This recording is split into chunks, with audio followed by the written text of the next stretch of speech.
The following is a special presentation of ABC Sports.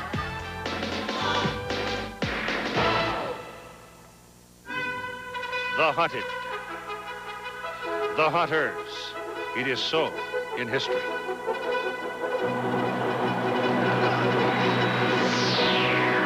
The lead hunters today in this opera, Eric Curry, number 80. John Copeland, number 94. Alabama's defense, rush and cover, one of the best in the nation.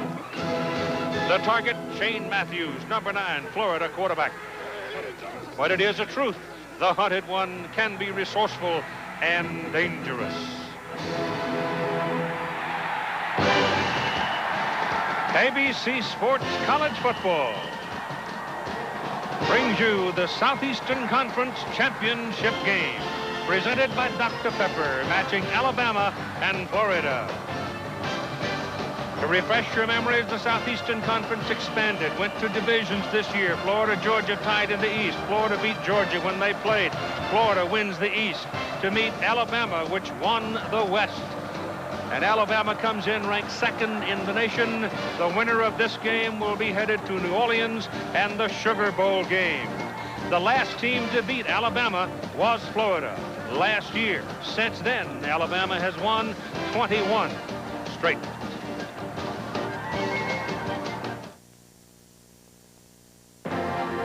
The SEC Championship, presented by Dr. Pepper. This ABC Sports exclusive, brought to you by Dr. Pepper and your local Dr. Pepper bottler. Dr. Pepper is just what the doctor ordered. By the heartbeat of America, Chevrolet, and your local Chevy dealer. By Payne Weber, we believe our most important investment is an investment in relationships. And by Norelco patented lift and cut shavers, we make close comfortable. They say the temperature's around 46 degrees, but that little brisk wind out of the north makes it a bit cooler than that, at least to the fields. On the left, Steve Spurrier, third season at Florida. Gene Stallings on the right, third season at Alabama. Stallings is in a position to play for a national championship. It has been a, quote, rebuilding year for Florida. Number 3 is Larry Kennedy for the Gators. Harrison Houston is number 84. They're wearing the dark uniforms. They are the home team. Alabama, the visitor, despite the fact that it's in Birmingham, nonetheless, it is, quote, a neutral site. Michael Proctor will kick it off for the Tide. Slight wind at his back as it swirls around, knocks it down to the 4-yard line. This is Harrison Houston. He's a flyer. He is brought down at about the 23-yard line. Coming in to make the play for Alabama was number 40. And he got there in a hurry, Mickey Kahn, who is a cornerback. So here's the Gators leader, Shane Matthews, veteran. Look at that, 9,000 passing yards with 72 passing touchdowns. The Dr. Pepper starting lineup. Look at Eric Rett. You'll see him all day, number 33. He runs and he catches. He's a very busy man in the Florida scheme of things, and he's got the ball right now. Just a simple power play over right tackle, and he moves the ball to the 30. The people up front for the Florida Gators today must play pretty well in order for them to have a chance. And those two fellows highlighted there, Reggie Green and Jason Odom, they are freshmen. And those freshmen are going to be looking at two of the very best in the business. Show you the Alabama defense in a minute. It is second down and 4. Rett has it again. They turn him back inside and he won't get it. He'll get just over the 30-yard line before he goes down. It's going to be hard to run outside on the Alabama defense because of Messrs. Copeland and Curry. And outside of them, you're going to find Lemansky Hall and Antonio London. So if the first two don't get you, the second will. In the secondary, Langham and Teague, and again they emphasize exceptional people on the outer defense. Third down and 3 for Florida as Shane Matthews, on a little delay on his way back to pass, hands it off to Eric Rett. And the junior from Pembroke Pines, Florida, takes it for a Gator first down at their own 43. Nice call by Steve Spurrier, who calls all of the plays. Florida came in as a passing team. The first 3 plays are run. Watch it as he goes inside of Curry, the defensive end. 3 plays, 3 runs to establish some kind of a run game. Matthews again. This time there's a severe case of headbutting as Michael Rogers met him head up, head on, and took him down. Rhett is a tough guy at 211, but Rogers at 230 handled him.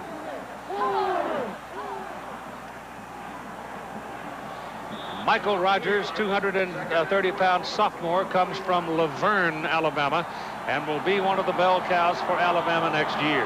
The Tide making some last-second defensive changes as Florida comes up on 2nd down and 12. Alabama going to their nickel, expecting a pass. They get it. Ball is thrown to the outside. Be a gain on the play of about 4 yards as Harrison Houston, the junior from Pensacola, makes the catch. Tommy Johnson, number 10, is the nickelback that came in, and he makes the tackle. Alabama defense, their base defense is a 3-man line, 4 linebackers. When they go to nickel, they put in an extra defensive lineman, that'll be Nunley. They rush 4, and they have 2 linebackers, and then the extra back, as you mentioned, Johnson, 5 defensive backs, thus the nickel name. It'll be 3rd down and 6.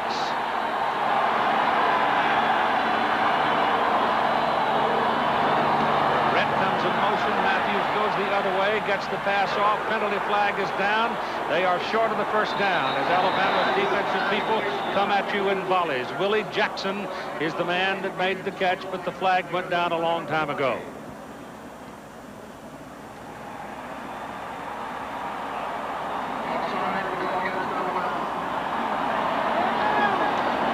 Top of your screen, number 55 on the left side, that's Antonio London.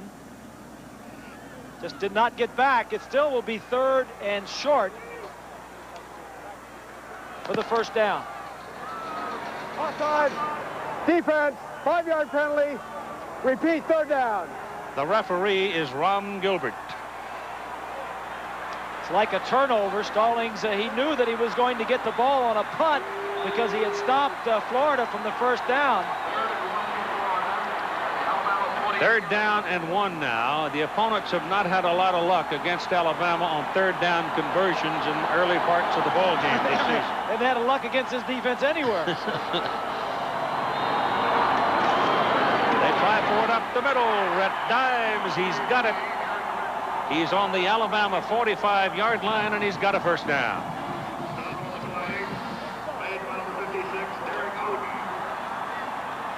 The center of that offensive line for Florida. They've got a little bit of experience in the center with Crouch and Golden and Watson. Where they are young is at the tackles. 2 true freshmen start for Florida at tackles. Green on the left and Odom on the right. Call it the 46 on the snap. Matthews back, shows the ball, shows pass, gets pursuit, gets his pass off, pass is caught. Matthews goes down, takes a pretty good lick from the pursuit 55 London, but Charlie Dean, the tight end, is downfield on the sidelines for the catch. And it's going to be a Gator 1st down, so they are moving the football.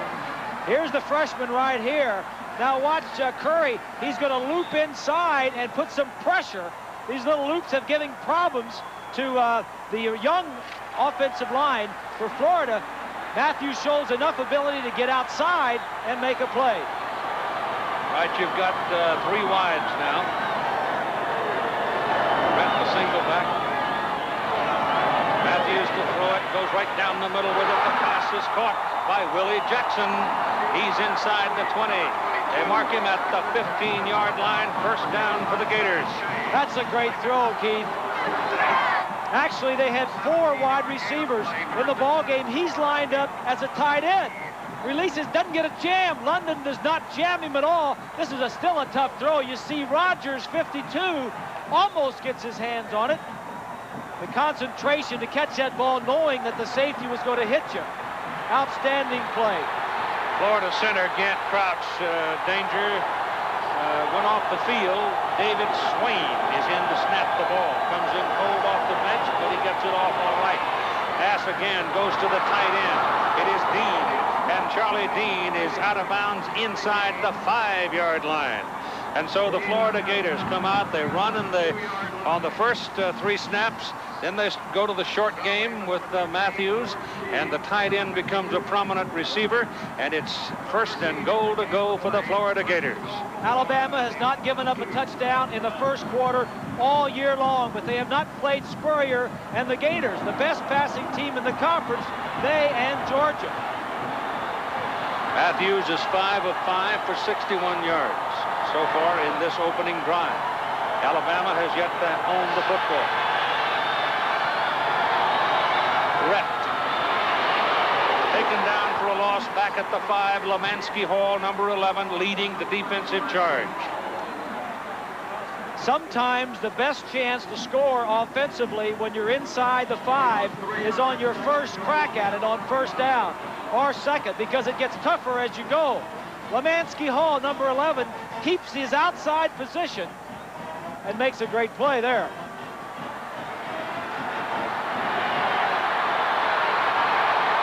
Second down and goal from the 5. Matthews gives it off to Rhett. Touchdown, Florida.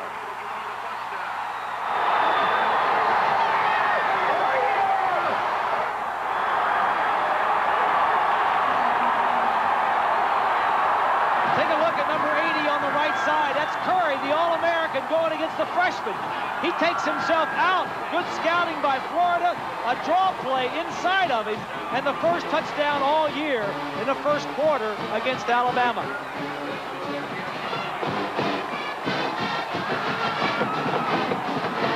Judd Davis for the point. Shane Edge, the punter, holds. Low snap. Edge got it down. Kick is good. And so Florida gets on the board first. That's called by the official scorer a touchdown pass. It'll go down in my mind the shortest touchdown pass in the history of the game. That's about a 1.5-yard pass. We'll have a look at it and see what we can see here in a minute. But right now, let's continue as Alabama has been stung to the Florida Gators in the opening possession with 10:03 to go in the first quarter. The deep people, David Palmer's the man they want to have it. He's number 2. Alabama's got Anderson and Williams back there to help him out. And the man who will kick it is Ryan Rulin. Alabama's special teams pretty good. This guy in particular, very good.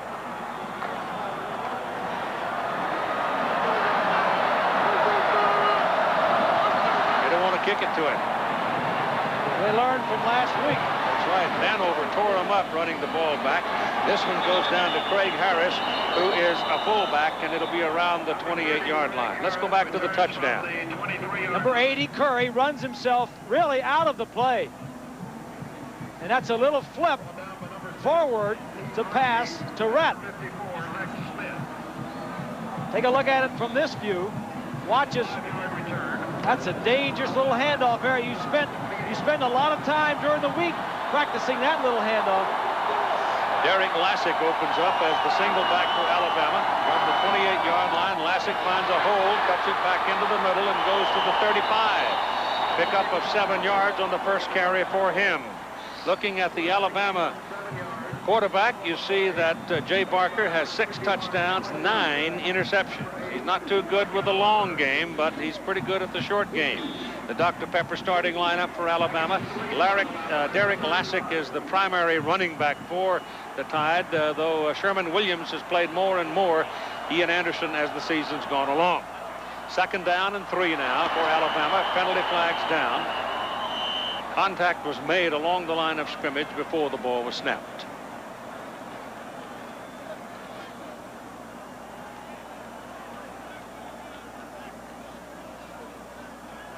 Man in the white hat is Ron Gilbert, the referee. There are the rest of the gentlemen working with him today, all SEC, obviously, since this is the championship game, the inaugural one for the SEC conference. No contact, no ball.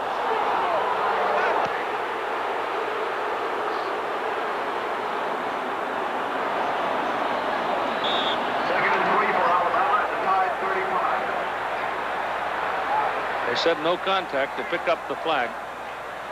So there's no play. It's 2nd down and 3. Yeah, but you're offside. I don't agree with that. The defensive man was in the neutral zone when the ball was snapped. Vlasic has the ball again, spins for his 1st down. So both teams open up running and both teams open up moving the ball. The offensive front for Alabama features Toby Shields at center, and he is, in the minds of some of the Florida coaches, one of the best in the game. Zook thinks he's the best they play against all year. Ron Zook, the defensive coordinator for the Gators. Florida leading 7-0 off the opening possession. This is Vlasic again. Defensive flow is quite good this time for the Gators. That snap took place just outside the 43, and he's taken down at the 46. The defensive unit for Florida, Carter, Gunner, McMillan, Church, the 4 down people. The backers, Carlton Miles, number 31, is a very active player. Plays all over the field. And the defensive secondary, there have been times when they've been very good, and there have been times when they've been not so good. 2nd down and 7. This is Houston, Martin Houston, the Alabama fullback, 235-pound senior, very close to a 1st down.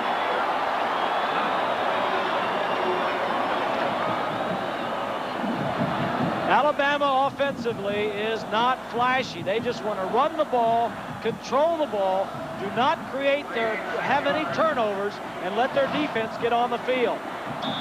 They could steady their ship, however, if they can answer with a touchdown right here, because the Gators very precisely moved down the field to score. It's the first time that Alabama has been behind in the 1st half all year. 2 fullbacks in this alignment. And on 3rd and short, they just hammer the ball straight ahead, and Martin Houston gets his 1st down at the Florida 45. And for the first time today, let's hear from Jack Arute. Well, Keith, that shovel pass for a touchdown was not unexpected by the defensive coordinators for Alabama. In fact, when the defensive line came off, the first thing the defensive coach, Mike DuBose, counseled them about is we practiced that in practice. He said you can't let the emotions of the game get to you. You've got to be prepared for that type of an option. Parent Lynch joins Vlasic behind the line of scrimmage. Parker's first pass of the day is caught. David Palmer went up and whipped the DB. Palmer at 5'9", 170 just went up and claimed it. David Palmer, number 2. If there is one weakness on this Alabama team, on the entire team, it is their passing game with David Palmer. The ball was a little bit late and behind him, but Palmer came up with the play. Right in front of Larry Kennedy. It's 1st down for the Tide at the Gators' 29-yard line. Vlasic is back in the game and has the ball and goes to the 20. 6.5 minutes to go in the 1st quarter. Now Alabama close enough to be called a threat. 7-0 the Gators on the opening kickoff. Marched it right on down and stuck it in the end zone. Alabama trying to answer the inaugural SEC championship game. First year of divisional play. The winner goes to the Sugar Bowl. Dabo Swinney checks in along with Donnie Finkley for the Tide. Vlasic looking around for daylight, finds some, runs over Kennedy. He stuck his shoulder into Larry Kennedy and rolled him down. Tomorrow, the country's finest football players will get some of their honors. We'll have the Maxwell Award, Outland Trophy, and more at the 1992 College Football Awards presented by Subway, and also the Bold Coalition matchups for the Sugar, Orange, Cotton, Fiesta, and Citrus will be announced. The J.C. Penney Golf Classic will also be seen tomorrow on ABC Sports. So we've got a full day for you. This is Vlasic. He hammers his way to the 5-yard line. Vlasic has carried the ball 7 yards, 8 yards, 3 yards, 8 yards, 8 yards, and 7 yards. That's pretty good average. Darn good average. One of the reasons is you got a fullback that can block. Watch as he's going to get the linebacker. That's Robinson, 41. The offensive line does their job. This is a great blocking offensive line that Alabama has. Second down and 3 from the Gator 5. Here goes Lassick. Touchdown. The Tide is answered.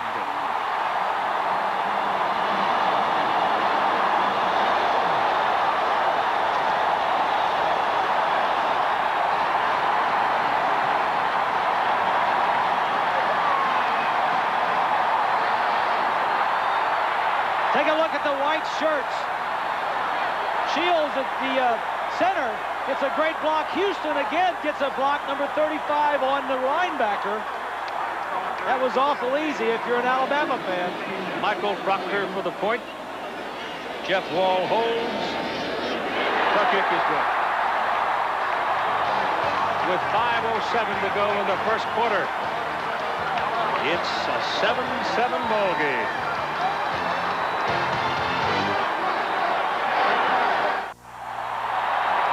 There's a story on Alabama's scoring drive. As you look at that, let me give you an idea of what this game is like. Florida went 77 yards in 11 plays for their touchdown. So it's very nearly identical scoring drives for each team. And we're even at 7.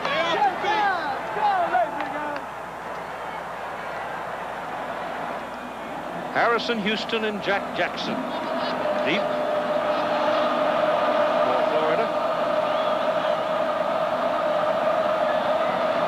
Michael Proctor to kick it off. Michael Proctor is a freshman. He's from Pelham, Alabama. Got it up pretty high. Wind doesn't help him much there. The catch is made by Houston up on the 16-yard line. And Houston gets it out close to the 30. So once again, they get pretty good starting field position. Well, now, we've got the Chicago Bears going down to Houston, Texas. On ABC's NFL Monday Night Football, they call it the House of Pain. Houston at 7-5. The Bears are at 4-8 in the NFC Central. Houston in the AFC Central, trailing Pittsburgh by 2 games. They need to win. Swain, the new center, is in for Crouch. Crouch, unfortunately for Gator fans, out with a knee problem. Matthews is 6 for 6, 66 yards and a touchdown. Handling the ball is Eric Rhett, and the Alabama defense jumps him after a yard or so, maybe 2. That injury to the offensive center for the Gators is going to cause further problems. They were a young offensive line coming in. Now they have 5 starters, and only 1 is older than a sophomore. Doesn't the center call the blocking for Steve? Center calls all the blocking assignments. Second down and 9 for Florida.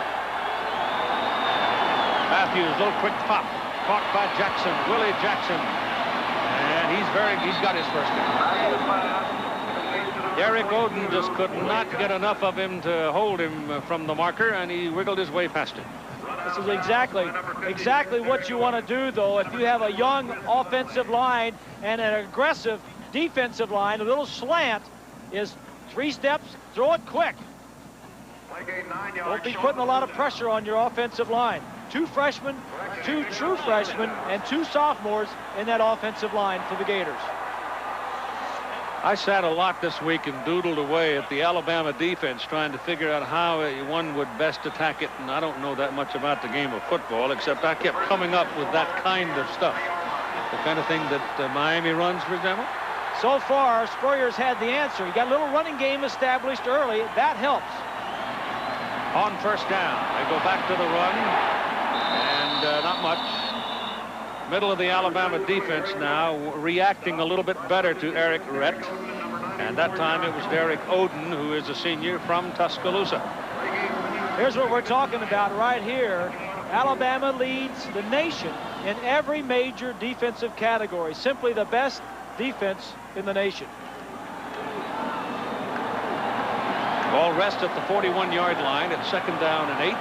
Kevin Randolph is in the backfield now for the Gators. Keller tight end goes in motion. Matthews back, pressure's coming, ducks it over the middle, got his man open, Randolph, and gets a first down. He takes it across midfield and all the way down to the Alabama 42-yard line. Take a look at the pass protection. 74 in blue is one of the true freshmen. That's Odom against London. Not a bad job. Here's the other freshman, 78. Little twist there, picks it up pretty nicely. Nice job of pass protection.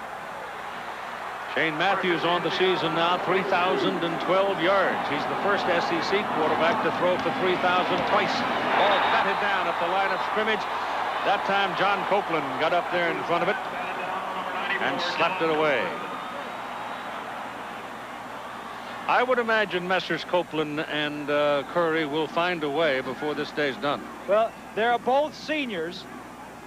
55 got it, London knocked it down, but both Copeland 94 and Curry 80 are both seniors, and they know they're playing against true freshmen.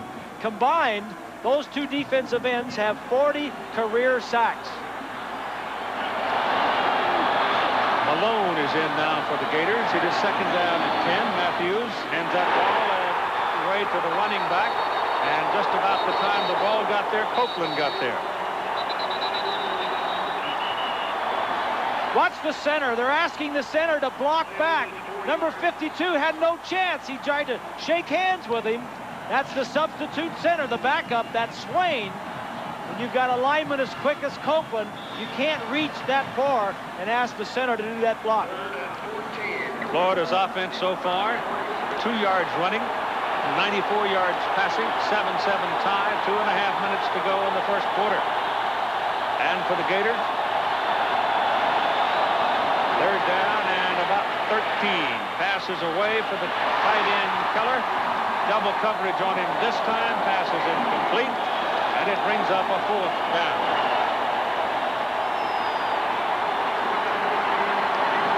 As the game wears on, adjustments being made, it begins to change a And little. Spurrier knows, and he's got to convey it to his guys that punting is not bad. Just don't turn it over.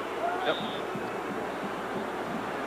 Shane Edge, outstanding punter, averaging 41 yards per kick. David Palmer waits for it.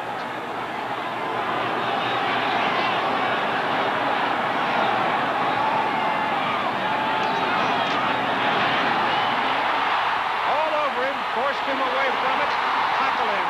Alabama gets the football at the Florida 42. There were white shirts everywhere.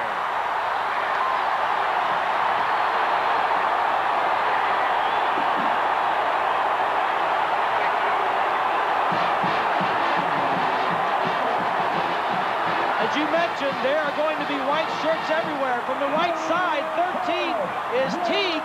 He would have got it. 10 is Johnson. He's the other defensive back that's in there. This was a true punt. He had nobody to look for to throw the football. 2:05 to go first quarter.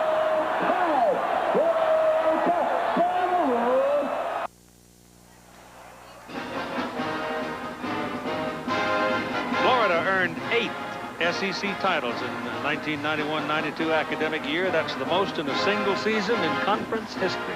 That's a successful program. Go back to the punt. Watch these two guys on the outside. You have to get a bigger piece of them. You just can't stick your arm out there with speed like that on the corner. He had no chance. Special team, first break, Alabama. Tide worked on it a lot last couple of weeks. They thought it might prove to be the big thing, and it may very well. Palmer's in there as a wide man with Lassick getting the handoff, and he will pick up about 2 yards on the carry. But David Palmer is on the field right now, and he had stepped up out of the backfield into a slot position.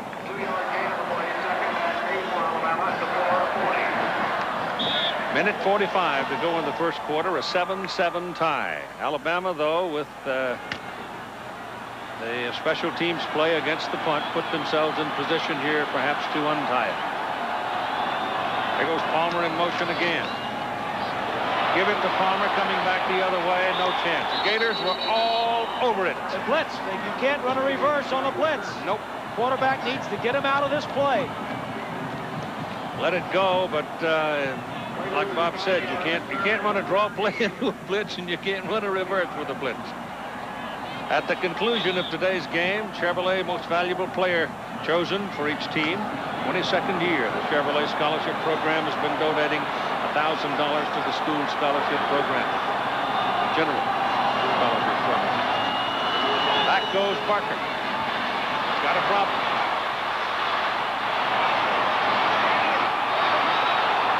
Can't throw it now. He's going to have somebody downfield, but he lets it go anyway to Prince Wimbley, number 32. And you've got penalty flags on the field. So you run around that long, your linemen are going to go on downfield. Yep. It was a nice job by Barker to keep something alive. Either that or you're going to get holding, one or the other.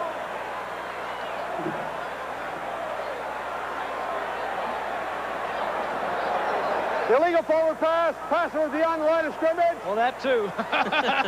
Lost it on. Fourth down. I saw a lineman downfield, and Barker was across the line, and a bunch of things. So the Tide doesn't do anything with the break they made for themselves. They fritter away a pretty good opportunity, and now they've got to punt it. And so all of a sudden, what appeared to be momentum for the Tide goes maybe momentum Gators. This is Monty Duncan, number 81 back there. O'Brien Deal's punt. High hanger. Out of bounds. He kicked it away from him, didn't want him running the ball back, but he didn't get the ball as deep as he wanted, and they have marked him out of bounds at about the 17. With 17 seconds to go in the first quarter, winds up only a 27-yard punt. You know, a punter like that, winded his back a little bit, hits it that, he comes off the sideline, and all the stairs are stony straight ahead. Well, it's really tough to try and kick something inside the 20 with the wind behind you. It is. It certainly is. That old end over end thing is probably the best weapon. Yeah.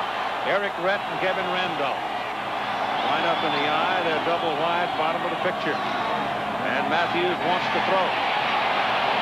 Now does throw. Ball is caught by number 30 out of the backfield, Kelvin Randolph. Picks up about 8 or 9 yards. The Alabama defensive people are not penetrating on a regular basis, are they?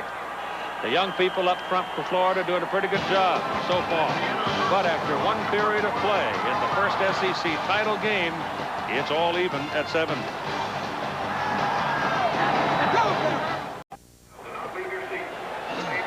Hi, y'all. That tall fellow over there, that's Mr. Greasy. This is David Burnson. On my left is Todd Barry. And the temperature's about 47 degrees. It's a brisk day in the city of Birmingham, Alabama. The Florida Gators on the football now. 2nd down and 2. It is at their own 26-yard line. Eric Rhett is the deep back. He has the ball. He finds daylight and gets his first down. So it's at the 33. The Gators have it first down. They are all even at 7 with Alabama. The Tide had the ball down on the 4-42 a while ago, if you just checked with us, and they couldn't do anything with it.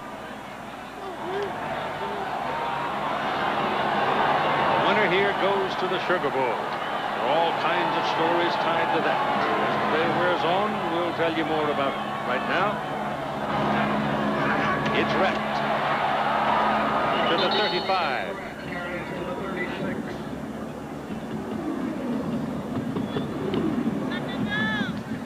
Each team had the ball 2 times, 2 possessions in the first quarter. Look at the rushing yards. Florida with a -10, but 103 yards passing in the first quarter. The thing that the turnovers don't show you is that Florida had a punt blocked, or the equivalent thereof, and Alabama had good field position out of it.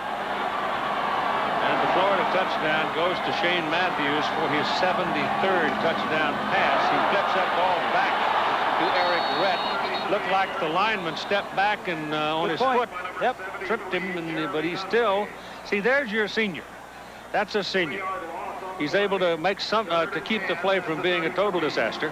One of the linemen stepped on his foot and wouldn't let him get out of behind the center.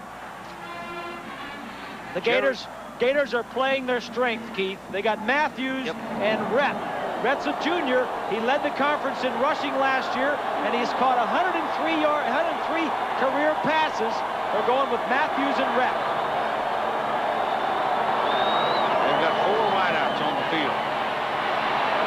Run Matthews out of there, but he can't get loose. Copeland, John Copeland got him. And they will punt.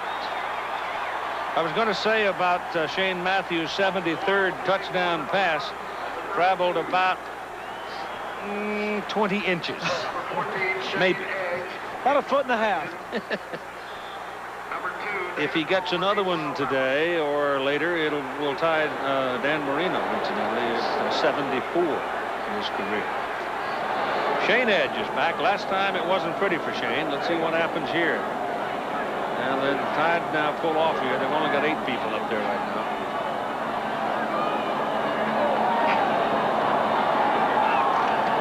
There's a good snap. Kick is out of there. Fair catch called. Penalty flag goes down. Gators crowded him.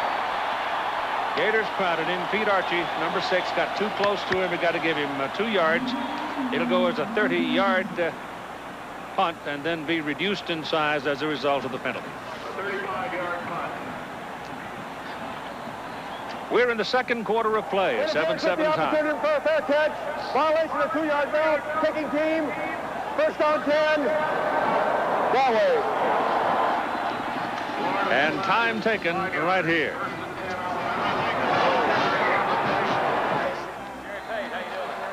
.12:21 to go in the first half. 7-7 tie. Alabama's football. First down after that penalty at their own 38-yard line. David Palmer goes in motion. Ball is handed to Derek Lassick. That's a first down for Alabama. Ben Hanks brought him down. The difference right now, Keith, is the fact that the offensive line for Alabama is all coming back. Take a look at Miles, number 31. That's the fullback again. That's Houston. And Houston's got about 4 or 5 key blocks already in this ball game. Lassick has carried the ball 9 times and picked up 59 yards and a touchdown, and here he goes again. Got to get back into the middle from the 49 over to about the Florida 48. Johnny Church on the tackle. He's a freshman for the Gators out of Fort Myers. You like to talk about the big uglies. The defensive line for the Gators, 6 of the top 7 from last year are not back. 2 were injured, 2 graduated, 1 was academically ineligible, and 1 left for the NFL. As you take a look at Ron Zook, the one that left for the NFL was drafted in the 2nd round. Defense at Florida has been outstanding the last 5 years, but not this year. 2nd down and 7. This is Palmer trying to get around the corner, and he can't do it. They were all over him. They were looking for him from the get-go. Carlton Miles, the linebacker, just locked on him, almost did a spy roll and ran him down. Well, when you blitz, when you don't have the people up front, on the front 3 or 4, like Zook does not have, you have to blitz to make some things happen. And the 2 times he has blitzed today have been very successful. Lost yardage. Well, each time they've been trying to run Palmer. Yep, reverse. That's right. Maybe they know something. I wonder. This is Chris Anderson. And Chris Anderson makes something big out of it all the way down to the Gator 46. They've got to go to the 41 for the first down, so they have come up considerably short here. That play tells you the philosophy of Gene Stallings also. Yep. 3rd and long is not our strength. Don't make a mistake. So they try it. They come up 5 yards short. And here's the punter, Deal, with Duncan back there. And Deal gets a little better one this time, but it's run down by the Florida Gator Duncan. But he's never able to turn his shoulders upfield at all. They just ride him straight out of bounds at about the 10-yard line.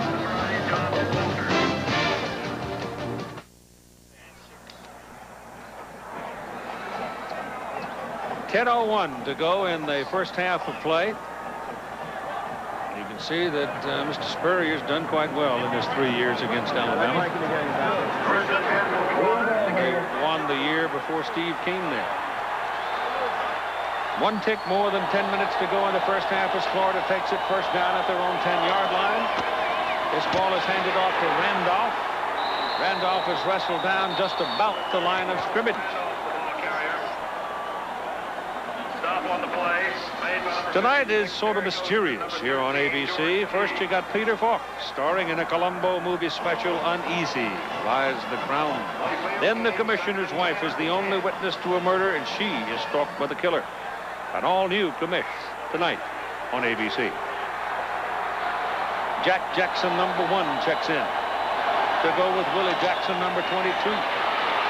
hand the ball off. They became consumed by getting pressure on Matthews, and Eric Rhett got loose. This is similar to the play they scored on when Rhett ran the little draw. Take a look at Curry up here again. He's going to be upfield. Both ends, in fact, are upfield, and the little draw play is going to go inside. These guys, the ends, are taking them out of the run defense. They're playing pass only. Good block downfield by the wide receiver. And it's first down for the Gators, just short of the 30. That pass is incomplete. Intended for Willie Jackson. And Shane Matthews has now gone to 9,121 yards in 31 games. He passes Tommy Hodson to become the all-timer in the SEC. And it's only fitting that you had a shot of Spurrier, because Spurrier has been the brains behind the athleticism of Shane Matthews. The football is resting at the 28-yard line, second down and 10. 7-7 tie. Matthews pops it away quickly. And the tight end takes a wallop as he goes down in the arms of Tommy Johnson. Greg Keller held on to make it a completed pass. Keller missed all of last year with an injury. He is the tight end. They don't throw to their tight ends a lot, but you got to throw to them some to keep the defense honest.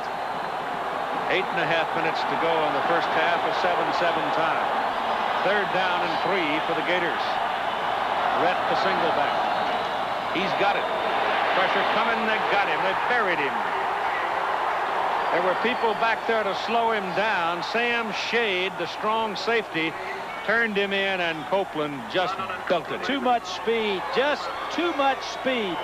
And experience on the Alabama side, and not enough experience in the offensive line for Florida.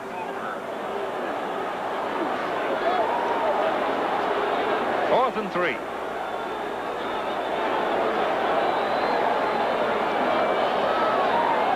They're a man short. Let's get 11. Florida's got to realize that this offensive series really wasn't bad. We didn't turn it over. Punting is not a bad situation. They got it out of deep in their own territory. Patience. Palmer's back there, takes it up to 24. Across the 40, 42, probably got a face mask coming. Yep. That'll add 15, because that was a pretty good tug.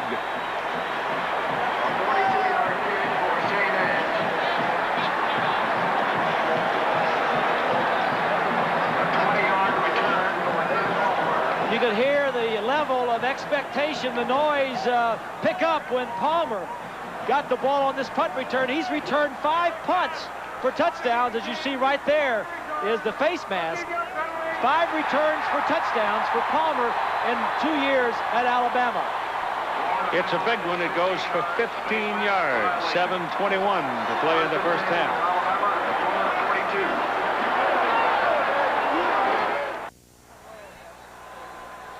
For a second time in the ball game, Alabama will start a possession on the Florida 42. Last time they went backwards. 7-7 tie. The best thing Alabama does offensively in the SEC is not turn the ball over. They are best at holding on to the ball. Palmer's out there as a wideout. Vlasic is a single back. Marcus passed to Palmer, got it. But in the process of finally getting a handle on it, he was not able to move it upfield, though he did make something out of it. Caught him in a blitz. Barker saw the blitz and checked off to a little quick out. Now, they like to get the ball to their receivers. They have some great speed outside. As Palmer, watch the linebackers. Blitzing. Barker read it this time, and he got the ball outside one-on-one. If the ball had been a little lower and David didn't have to have so much trouble to get a hold of it, he might have made something pretty good size out of that. Yep. This is Vlasic carrying it on second down and short. And it does not appear that he has made his first down. Next Saturday here on ABC Sports, the Senior PGA Tour will be out on the green The grand finale of '92, money leader Lee Trevino, Ray Floyd, senior Open champion Larry Loretta, hometown favorite Chi-Chi in Puerto Rico for the Senior Tour Championship for Eastern on ABC. Tarrant Lynch joins Martin Houston in the backfield, going for the first down, and I don't know if Houston got it. The Gators hunkered down and played it tough. Marquette Oliver, number 8, in particular, had a hit on the play. Now they may have to belly up here and try it on 4th down. Top left, the blue jersey. That's Oliver, is going to come around. Pretty good line charge, but got stuffed down there at the end, and Oliver got around. Go to a full house, and on 3rd down, Anderson trying for the first down, and he did not make it.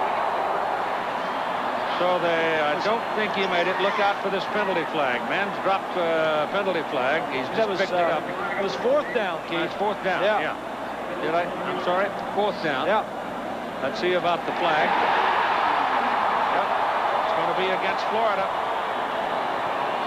I think they had, I don't know. Let's see. Might have been too many players on the field. There was some confusion around the play. But whatever, the Gators have made a mistake here, and they held them on 4th down. Illegal substitution. Defense.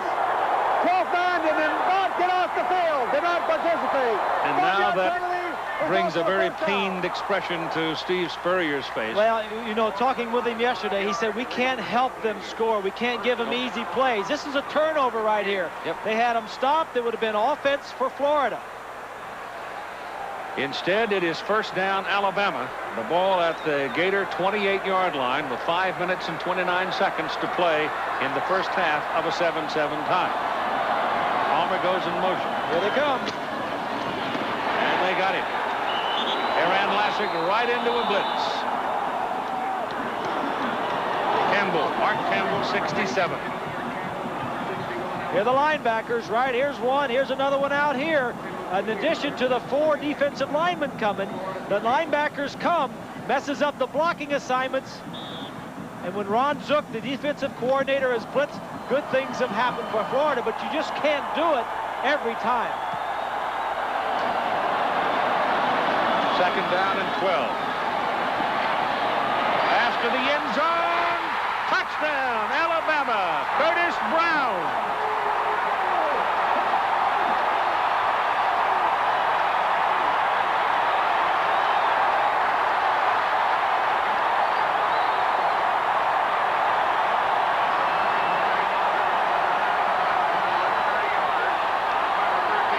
Well, they don't ask Jay Barker very often to throw the ball. Just a great play. Hatch, number 18, misses it. Big play for Alabama through the air. Proctor for the point. Good. So an illegal substitution penalty after they had stopped it gives Alabama another chance, and they score it to take the lead.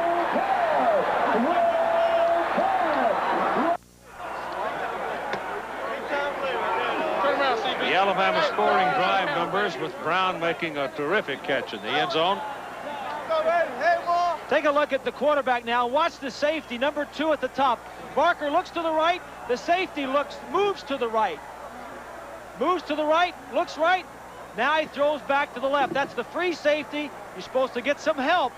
Brown ran a nice route. Take a look at it from ground level. Looking away. They know what they're doing. Will White, 5th-year senior, in the middle of the field for the Gators. And Alabama takes the lead on that play, 14-7, with 4:49 to play in the first half. Proctor hits it. Houston and Jack Jackson waiting. It's Houston. Pretty good blocking by Florida to move the football up across the 25-yard line. And Tommy Johnson, who is the nickelback, finally ran him down. That's a penalty against Alabama, offside on the kickoff. The return on the play by Houston was 19 yards.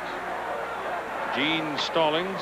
I got up this morning and put on a nice warm lamb's wool sweater about that color and decided I'd better not wear it because I might have to go back to Gainesville. Deducted a 5-yard penalty. Kick again. Stallings is 36th year in coaching.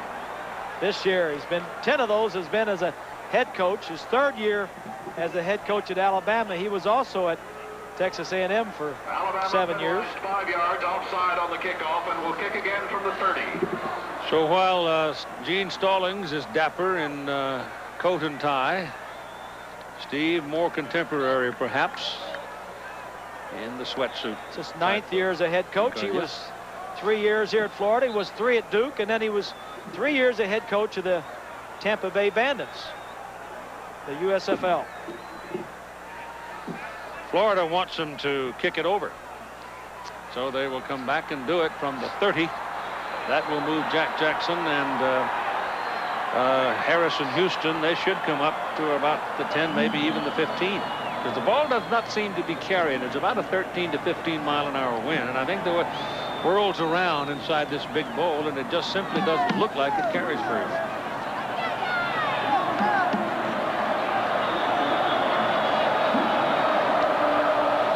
So now from the 30.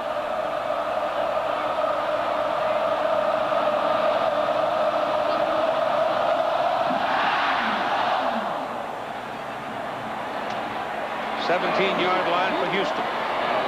Tries to pop it through and can't quite do it, but he'll have about an 18-yard return out to the 35-yard line.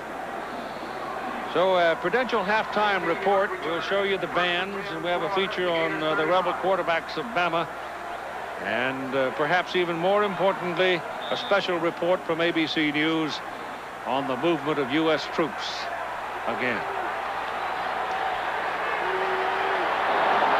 Florida gained 7 yards on the re-kick. And from the 35, first down, Matthews fakes it, keeps it, throws it. Solid hit over on that side of the field. The pass was caught by Houston. And Tommy Johnson, that number 10, the nickelback, he's made some cracking good hits today. Number 10, Johnson, you've seen him a little bit. Take a look at it from the reverse angle. It's going to be coming right at you. Johnson, number 10, can't even get on the field normally. He is the 3rd cornerback for Alabama. He is playing behind 2 all-conference corners who lead the league in interceptions, Langham and Teague. Red is the single back. Ball is slapped down, and number 55, Antonio London, just planted Shane Matthews. The man in the white closest to you is London, 55. Nobody blocks him. It's a young offensive line, as we mentioned. Mistake there. Can't take too many licks like that. Nope. 3rd down and 6.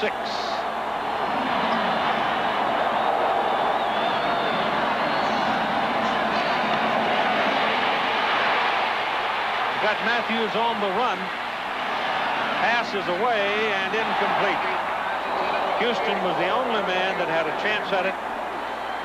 The pursuit was number 73, Jeremy Nunley, 260-pounder out of Winchester, Tennessee, and he was really pounded. And there was nobody open downfield.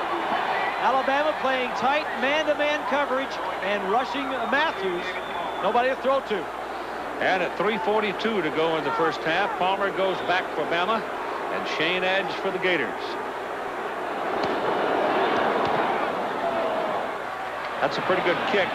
Palmer goes back to his 15, coming around, looking for the block. Got one, needed one more. Comes back to the 18-yard line, and there Alabama will go to work. That's a fine punt by Shane Edge of 44 yards and only a 3-yard return. So far today, Florida has not let themselves get bunched into the middle of the field. They did that against Florida State last week and got burned. At the time, 18.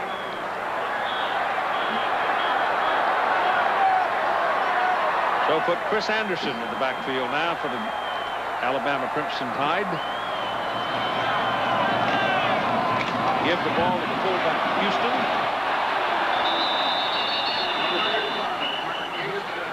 Move him out to about the 24-yard line. Let's go ahead and run this. Let's go back, let you play a quarterback for Florida. Go ahead and start the play. Look downfield to the receivers now. See if you see anybody else. Now he wants to throw. Stop it right there. There ain't nobody open. You see all the receivers are covered. Now, that's all you need to know, that when he was ready to throw, nobody was open. Anderson, the single back, 2nd down and 4. There's a flag. I think that may well go on Bama. That Alabama man may have bobbed up and down a bit. False start offense. Ball before the snap. False start. Offense. Tight end move. Repeat 2nd down. It's the tight end Buskey. Closest to us right there. Just forgot the snap count. You know, how does that happen? Now, you're thinking about your blocking assignment when you go up to the line of scrimmage, and the tackle makes a call that changes your blocking assignment, and all of a sudden you said, geez, what was the snap count? Well, Alabama's gotten a little careless. They made some careless mistakes here in the last couple of possessions. They lead in the ball game 14-7. There's a little shovel pass that goes to Anderson, but he can't do much with it. Picks up about 2 yards, so they'll be looking now at 3rd down at about 6. Played by number 60, Henry McMillan, and number 57, Kevin Carter. 2-yard gain on the play. 3rd and 7 at the Alabama 21. The game was advertised as a sellout. Some numbers there having to do with Gene Stallings, who played for Paul Bryant out at A&M. Right. In fact, I think it's Gene that had that comment. We went out to Junction City on 2 buses. We came back on 1, and it wasn't full. Tough running inside. Barker is a 209-pounder, so he's 6'3". He's not a gimme. Patterson, the right tackle. So look at that Gator defense. They play an 8-man front. Miles, number 31, on a little blitz. That's what causes the confusion. And Gunter ran right by the play. If he doesn't run by it, he was in position to make a big play, but here comes Patterson off the field now. They are not deep. Alabama is not deep in the offensive line. They have 6 guys that can play, but they're a lot deeper, a lot stronger than Florida in their offensive line. So they're now looking at 4th down and 2, and they're not going to mess with it. They're going to get it out of there as Brian Deal comes into the ball game. Gene is having a spirited conversation with one of the officials. He's got cotton in his ears, Gene. He can't hear you.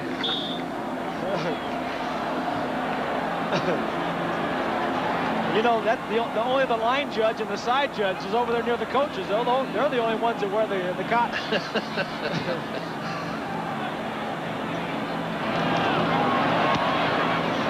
a good punt, too. For both punters. This is Duncan.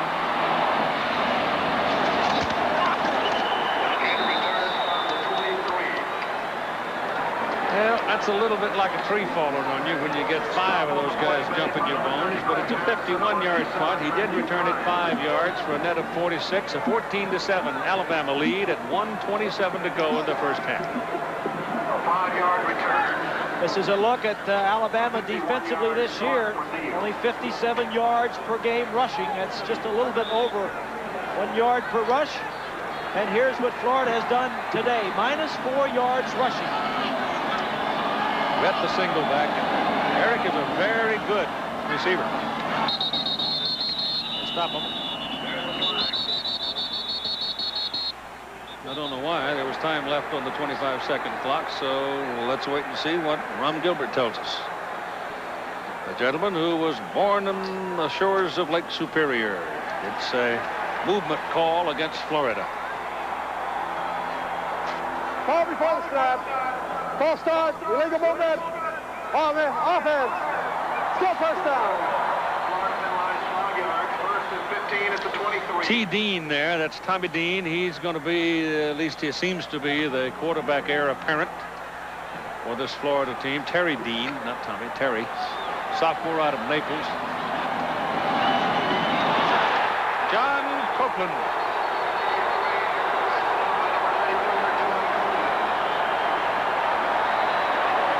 His colleague Eric Curry was also there. Copeland and Curry, we mentioned both of the All-American defensive ends, and one of the problems the Gators are having, their center, Grant Crouch, is out of the game. Their starting center with an injury. Matthews, 12 of 17, 132 yards. This is a rep. Big play. Big run. But still not a first down because of the penalty and the loss. They had a long way to go. It's 3rd and 20. Gain of 15. You got 15 of it, so they need 5. 3rd and 5 for Florida. The Gators 33.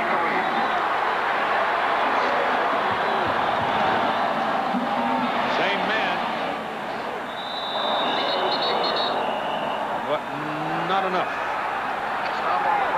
That draw play, they must have run that draw play or something similar 10 times in the first half, the little shovel pass. Because of the ends coming upfield on their pass rush, the lanes are inside. All of Alabama's defensive strength rests on the outside of their defensive alignment. 14 seconds to go.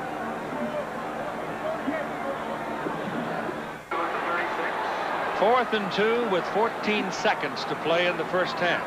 Is this a trick play time? Well, no, it's not a trick play time, but it's a great time to try and block a punt. They got 10 up there. Number 10 got pretty close to it. That's Johnson. Palmer. The juke got in by the first 2, but there were too many blue shirts on the way downfield. A 38-yard punt, a 10-yard return. You've got 2 seconds to play. Yeah, Palmer was by himself on that one because they were trying to block it, and they had no return set up at all.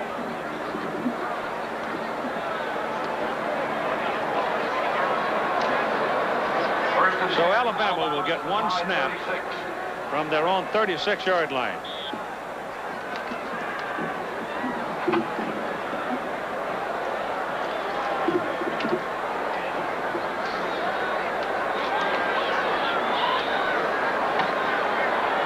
Obviously, Palmer is wide.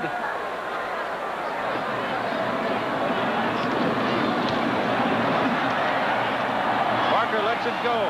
Palmer's down the middle, tackled at the 35-yard line of Florida. The half is over. And halfway through it, Alabama 14 and Florida 7. The Gators made a mistake, gave Alabama a first down. And on the very next play, they threw it into the end zone. Brown made a great catch from Barker, and that's the difference in the ball game. Now here is an announcement from Chevrolet's Jeff Hurlburt. Thank you. Today we honor the best of the best, the Chevrolet Players of the Year. At Chevrolet, we believe in excellence. And for 22 years, we've shown our commitment to excellence through the Chevrolet Collegiate Scholarship Program. We're proud to make this contribution to America's future. And now, here are the Players of the Year. The Chevrolet Offensive Player of the Year is Gino Torretta.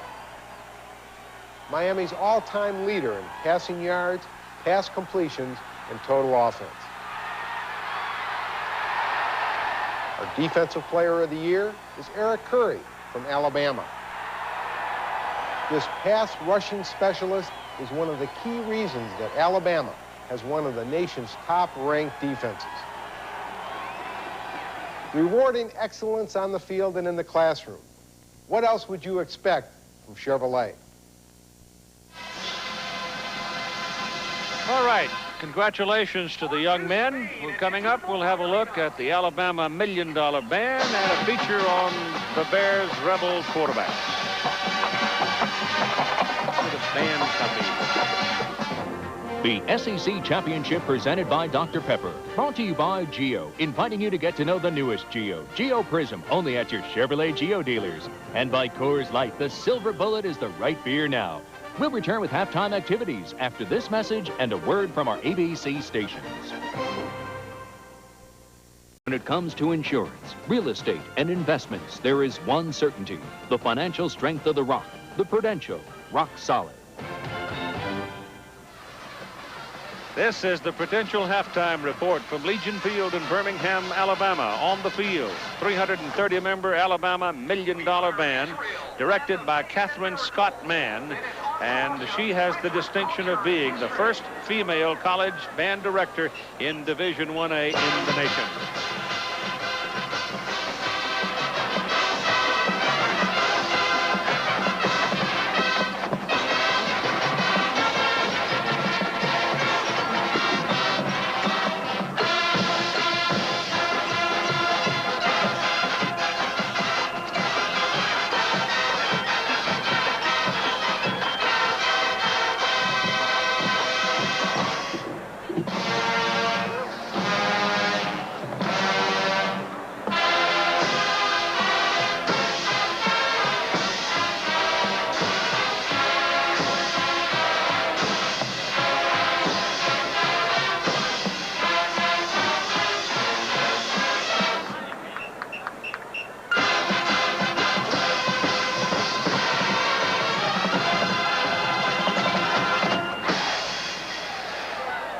It was 10 years ago, December 15, that Paul Bryant retired.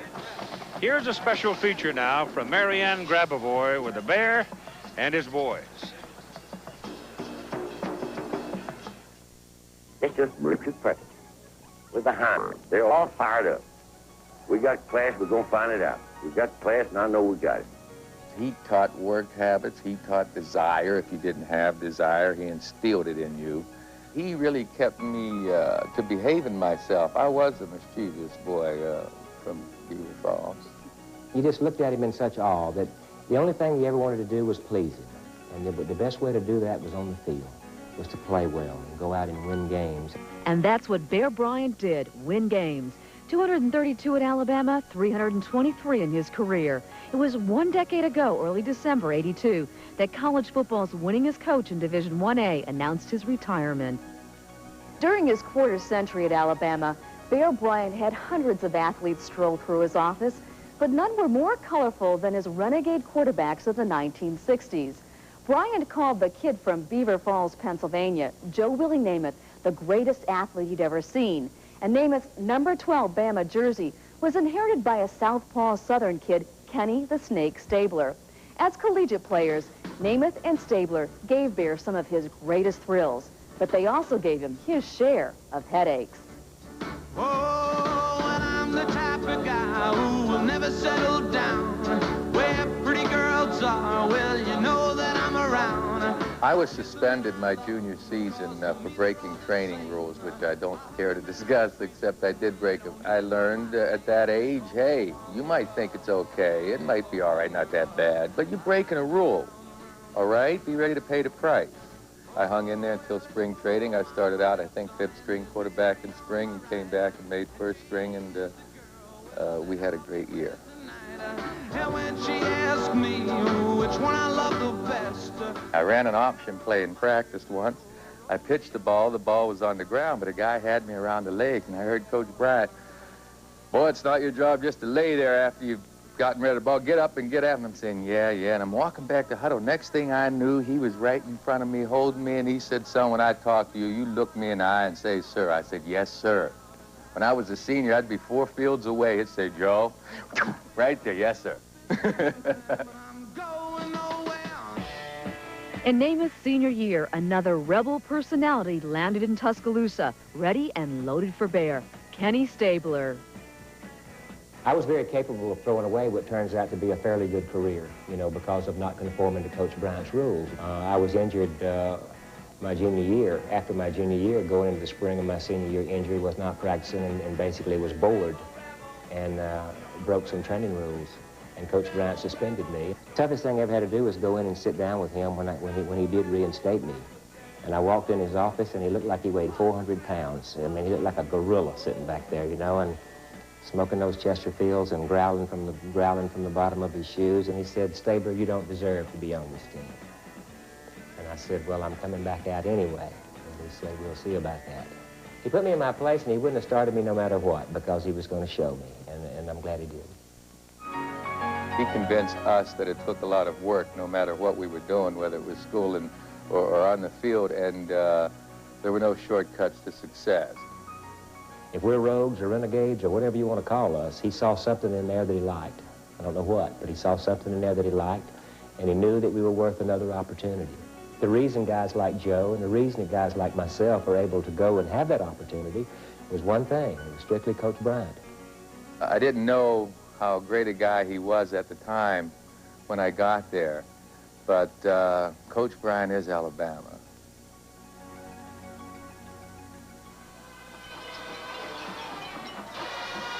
And so the legend lives on. 14-7, Alabama leads Florida at halftime in the inaugural SEC championship game. The SEC Championship presented by Dr. Pepper. This ABC Sports exclusive brought to you by Lexus Luxury Automobiles, the result of a relentless pursuit of perfection. And by Diet Dr. Pepper and your local Dr. Pepper butler. Diet Dr. Pepper, the taste you've been looking for. Downtown Birmingham, Alabama, side of the inaugural Southeastern Conference Championship game presented by Dr. Pepper on ABC Sports College Football. It is 14-7 Alabama. We're ready to go with the second half as David Palmer will wait back there in the middle. Back with him will be Chris Anderson and Sherman Williams, and Ryan Ruland will kick it off for the Florida Gators. Don't want to kick it to Palmer. Kick it short. It is covered at the 32-yard line by Jeff Fauci, an Alabama linebacker. Here are the halfway numbers. Plays in favor of Florida, 35-26. Look down the rushing yardage, 79 for Alabama. Pretty good balance, 88 yards passing, but Florida only 9 yards rushing. Turnovers about the same. Possessions for Alabama, they got the ball a couple of times in Florida's territory. Barker is 5 of 5. Lassick leads the rushers. Here's the first snap of the second half. Give it to Derek Lassick. Penalty flag goes down as Lassick wiggles in behind the right guard and picks up about 2 yards. David Palmer, I think, might have been moving up the field. And so that's the call against the Tide. They start with a 5-yard mistake, and the coach is getting cranky.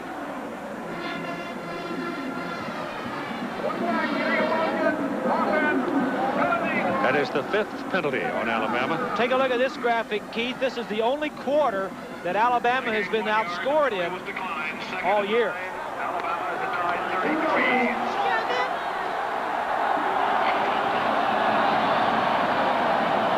They declined the penalty. They only gained a yard. So on 2nd and 9, they throw the ball quickly outside to Kevin Lee. First time that Lee has seen the ball today.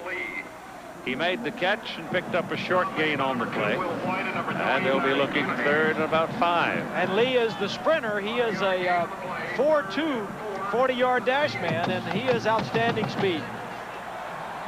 He comes out, however, along with Curtis Brown, the man who caught the touchdown pass from Barker.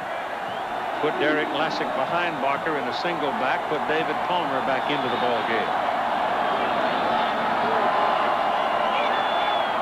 Basically have what amounts to a no-back set, and Barker hums one.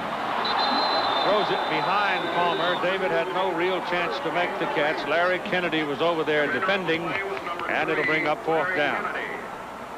Little off target. They were blitzing again, and if the ball is on the money, Palmer could do something with it. Watch as he's going to have to turn to the inside of the field, a little high, a little inside, and with Kennedy's attack, he dropped the football. 4th kick of the day coming up for punter Brian Beal. His last one was a 51-yarder. Monty Duncan will go back deep for the Gators.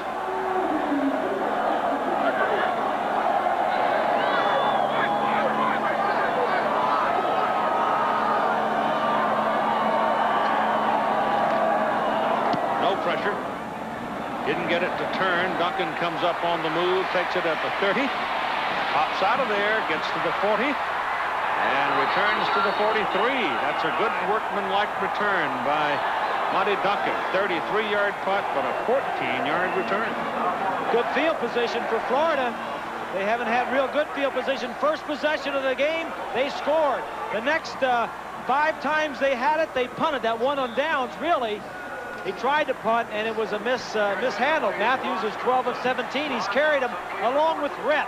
Rhett, with 14 rushes, has been the leading rusher. This is Florida's best starting possession position. Real quick over there for a screen to Willie Jackson. And sliding under him and forcing him out of bounds is Antonio Langham for Alabama. Just starting the second half of play with the Crimson Tide leading Florida 14-7. Steve will give the play to one of the players on the sideline, and they will wag the plays into the quarterback. Steve used to do it himself. Danny Werfel, one of the backup quarterbacks, is the man that signals it in. Matthews back. Good protection. Nobody open, so he pulls it down and moves close to his first down, about a yard short as Jeremy Nunley, number 73, makes the tackle. Now let's check in with Jack Arute. Well, Keith, Coach Steve Spurrier told his Gators that they had just as much of a turnover when they had that problem that resulted in the 7 points by Alabama in the first half. I asked him if he was going to change his game plan in this half. He said they're going to try and go longer with some of their passes than they did in the first half. Look for that. Thank you, Jack. Lemansky Hall comes off the field. Looks like an ankle problem. He's a valuable man. He is their leading tackler, Keith. He has had an outstanding year. So he's out for the time being. Gators dive into the middle of the stack, trying for their first down, and it just simply depends on the mark. I don't think he got it. I don't think he moved. I may have lost some yardage. Play made by number 94, John Copeland, and number 55, Antonio Langham.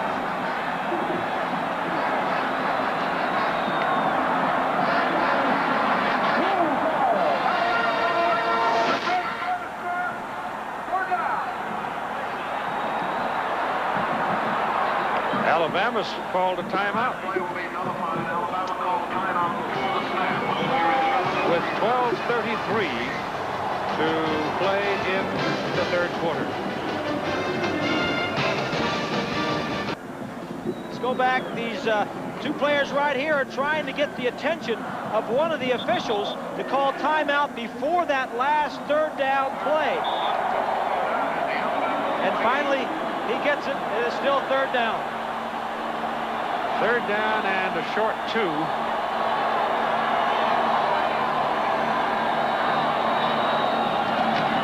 They will try the pass this time, get it away, and the pass is complete, and that's a very good play by Matthews. Eric Curry was looking at him, had him in his sights, and the pass is caught by Charlie Dean and the first down. Well, Shane Matthews makes the play, and third and short. They had just run a quarterback sneak, play action pass. He's going to have the tight end come across the field. And if you want somebody to go against the best defense in the nation, try a fifth-year senior who has led the conference in passing the last 3 years. Curry, number 80, is going to be right in his face. Two-time player of the year in the conference. On first down, they run it with Eric Rhett.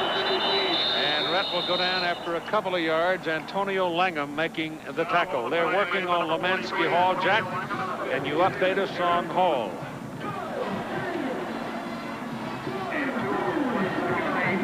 Go ahead, Jack. Well, Keith, let me update you on Lemansky Hall. Right behind us, they're working. They wouldn't let us get very close to him. He has sprained his right ankle. I asked the doctors if they were going to let him go back in and play. They said they won't know. They're going to keep him out for a few series. Second down and 8 for Florida. The ball is on the Alabama side of the field now, starting the second half. Curry getting some heat. And down he goes. Pursuit is 55. Antonio London, who got his hands on him. And Jerry Nunley was right there in case he missed him. Big old Jeremy's been running around hard all day. He hasn't quite caught up yet. He doesn't normally play on base defense. He plays when they come in on the pass. You'll see him from the left, number 73, a little twist, a little game. Now, if you're wondering why Matthews doesn't throw it away, there's nobody over there to throw it to. The play was designed to go to the left, and he rolled out to the right. He couldn't throw it away. And so bring it back, way back, make it 3rd down and 21 for Florida. That's a drive ender right there. Yep. Here's that little flip. Goes to the running back, and he takes off up the middle. And once again, there's a good gain on the play, but they had so much to pick up. They just simply couldn't get all of that. But the drive is stopped. Same play they scored on. Yeah. You know, sometimes that develops just in practice from just fooling around, just throwing the ball around. Yep. Palmer still waiting to break something big for Alabama. Shane Edge is back. Whoa, that's all of it. That's all of it. Edge knocks it deep. 48 yards, well into the end zone. 10:47 to go, 3rd quarter.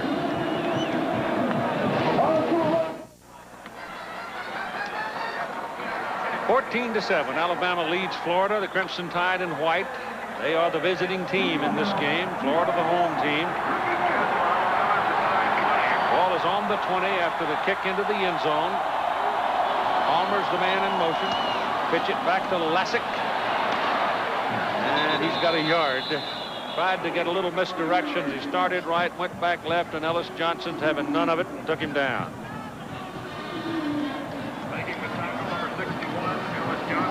All right, here comes number 37, Kevin Lee, back into the ball game along with Brown. Lee, as Bob pointed out a minute ago, the sprinter, the fast man, but he's only seen the ball once. They use their wide receivers to shuttle the plays in and out.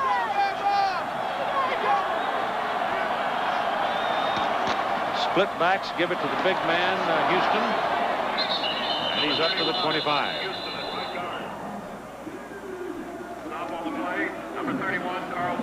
One of the ways that they're trying to stop this running game is by blitzing their linebackers, and they've done a pretty nice job of it.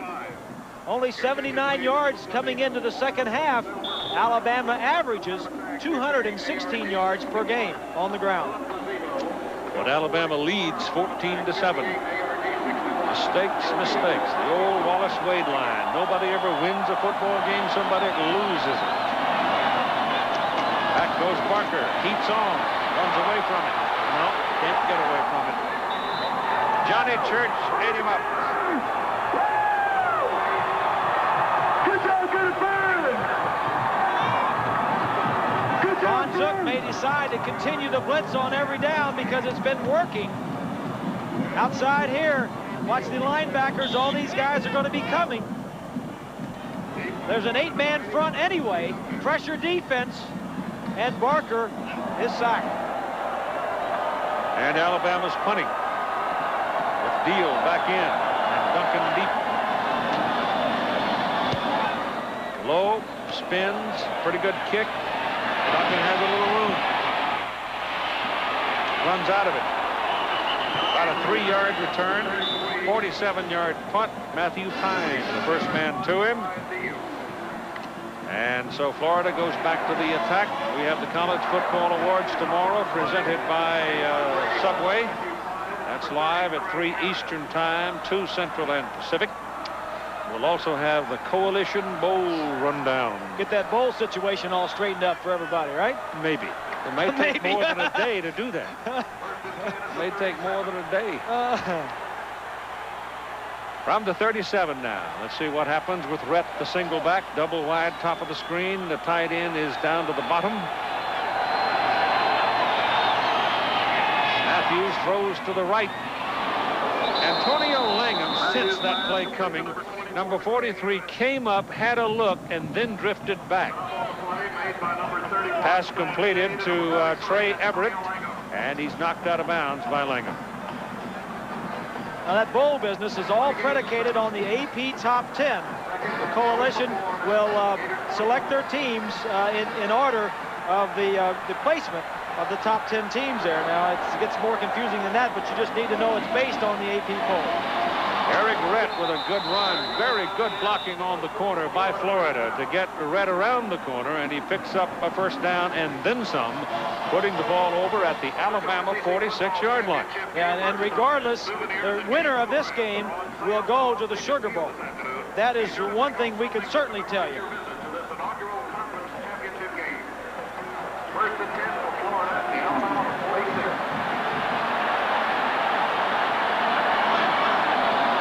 Jack Jackson, bottom of the picture. Willie Jackson, top.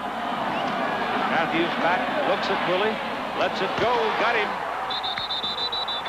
So the junior from Gainesville makes the catch, and it's a first down for Florida, and the Gators have a threat going. Chris Donnelly made the tackle for Alabama. That's a great throw. He's right here. He's going to come down, and he's going to be in between these two defensive backs into the short side of the field. The wide guy stops, and Matthews just throws it in between the other two. This is remindful of the first drive of the ball game. Florida hasn't moved this well since. First down, 26-yard line. Pressure coming backside, pass is lowered away. 55, London was coming from the weak side, and perhaps Matthews sensed him and let it go and missed his man. It's a good point, Keith. He's going to be chasing. London is going to be chasing him, but a fifth-year senior has thrown a lot of passes. Throws this one away as much as anything else because he knew there was two DBs out there right in position to possibly intercept if he'd thrown it to the receiver. Mark it on the 27. I think I said 26. Clearly on the 27 now that we get a view of it.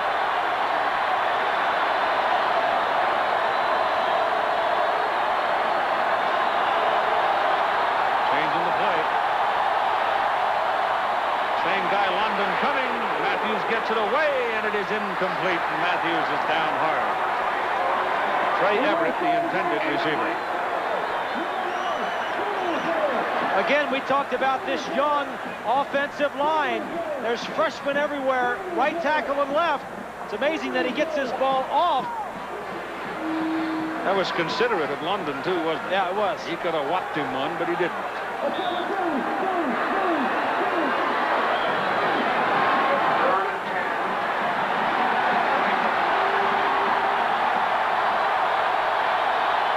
Third and 10 for the Gators. There's a blitz. Got him. George Teague.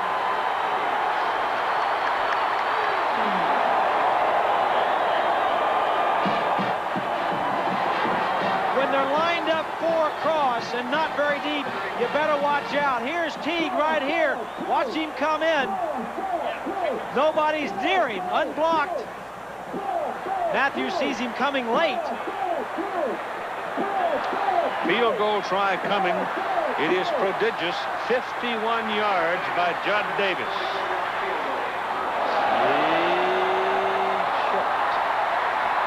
Had it pretty much on track, but it's a good 5, 6, 7 yards short.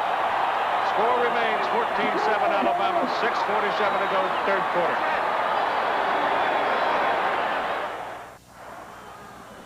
Antonio London got up, trotted off the field on his own. When you have had 4 blocked field goals in your career, you probably get a little hungry. Yeah, and he was trying to block another one. He was way up in the air and just came down wrong.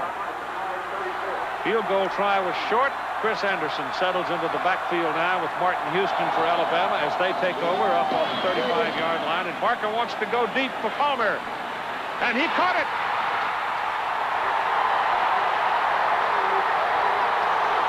The little man makes things happen. First down, Alabama to Florida 27. Well, watch this. It's a little hitch and go. 1, 2, 3, 4, 5. Stop. Kennedy bites. And now it's a foot race. Kennedy really has pretty good coverage, but this ball is thrown perfectly by Barker. 7 of 8, 128 yards for Jay Barker. Coach got stepped on. 27-yard line. Lassick is back in the lineup for Alabama now. Gators hunker down. They trail by 7. Lassick with the ball. Whoa. Had a little bit of a move in front of Kennedy. Kennedy got a hind leg as he went by. Otherwise, Lassick might have really stuck it deep. Gain on the play is close to 10 yards. It'll be 9 and second down and short. He's got a report that Antonio London just got the wind knocked out of him. He'll be back in. Alabama has a sneaky passing attack, Keith. They throw when it's convenient for them, and they don't like to throw third and long. Give it to the big fullback, Houston. He just pounds in there and gets it down close to the 15, and that will be a first down. That's called jawbone football. Chicago Bears, Houston Oilers from the Dome. Live at 9 Eastern Time on ABC's NFL Monday Night Football. Houston 7-5 in the AFC Central. Time to win one for them. Bears having a hard time this year. Yes, they are. They're struggling.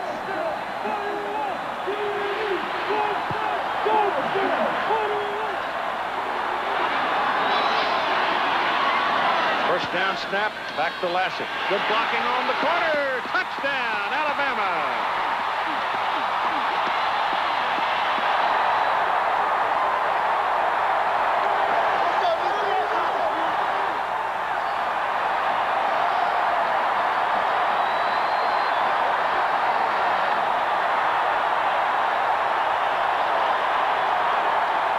Watch number 11 in blue. That's Patterson, the tackle.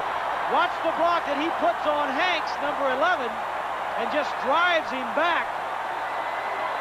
He's downfield. Lassick got showing off a little too soon. He almost got caught, but he got it in the end zone. Here's the kick by Proctor. Penalty flag thrown. The kick is good. If there is a penalty, I think it'll come back and quite possibly, well, let's see. Let's just hold on and see. It's against Alabama, so they're going to back them up. Face mask. Houston reached out and got somebody. And if they call it a big one, that's 15 yards. Foul called against Alabama.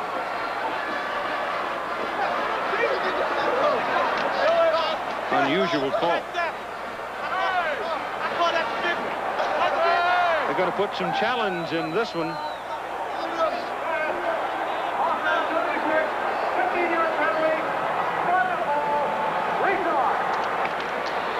That'll be Houston, the fullback up on. Look to the right side. Number 35 in blue going around. Number 35 grabs him. Right there. So here's the extra point try now from the 30. That's 40 yards. Here's another penalty flag. That might be an offside against the Gators.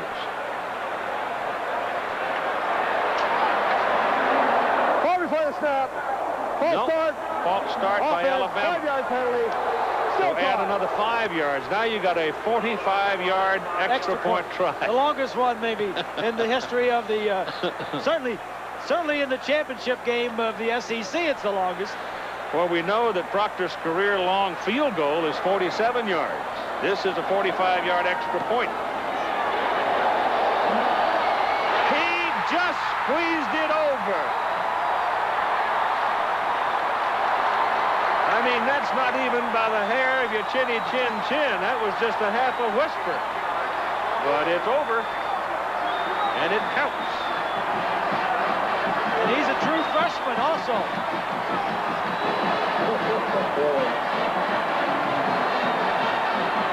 Let's go back to the touchdown. Watch the block out here. Patterson on Hanks as the play is going to go around the right end. That offensive line, all 5 starters on the offensive line returned this year for Alabama.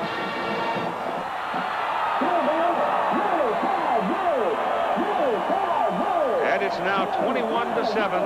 Alabama leads. The number 2 team in the nation, trying to win their way to the Sugar Bowl in New Orleans, trying to win their way into a game against the Hurricanes of Miami. And that it would set up number 1 against number 2, according to the AP poll.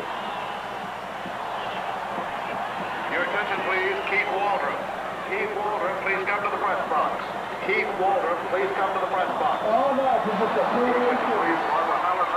Barbara Hallerman, please go to the main first aid station, gate 7A. Barbara Hallerman. Big Al having a time in Birmingham's Legion Field as Alabama goes 66 yards. The big play was the pass, Barker to Palmer. Big play was the first play. Yep. Proctor hangs it up over at the 14-yard line to Houston. He's had them all today, and he's wrestled down. Each time, however, he's done a very good job. He's put the Florida Gators up across the 30-yard line again. The idea is to kick it in the left corner to cut down on the return area that the Gators have. And he's done that every time. 5:06 to play in the third quarter. Sun gone, temperature dropping, but it's dry.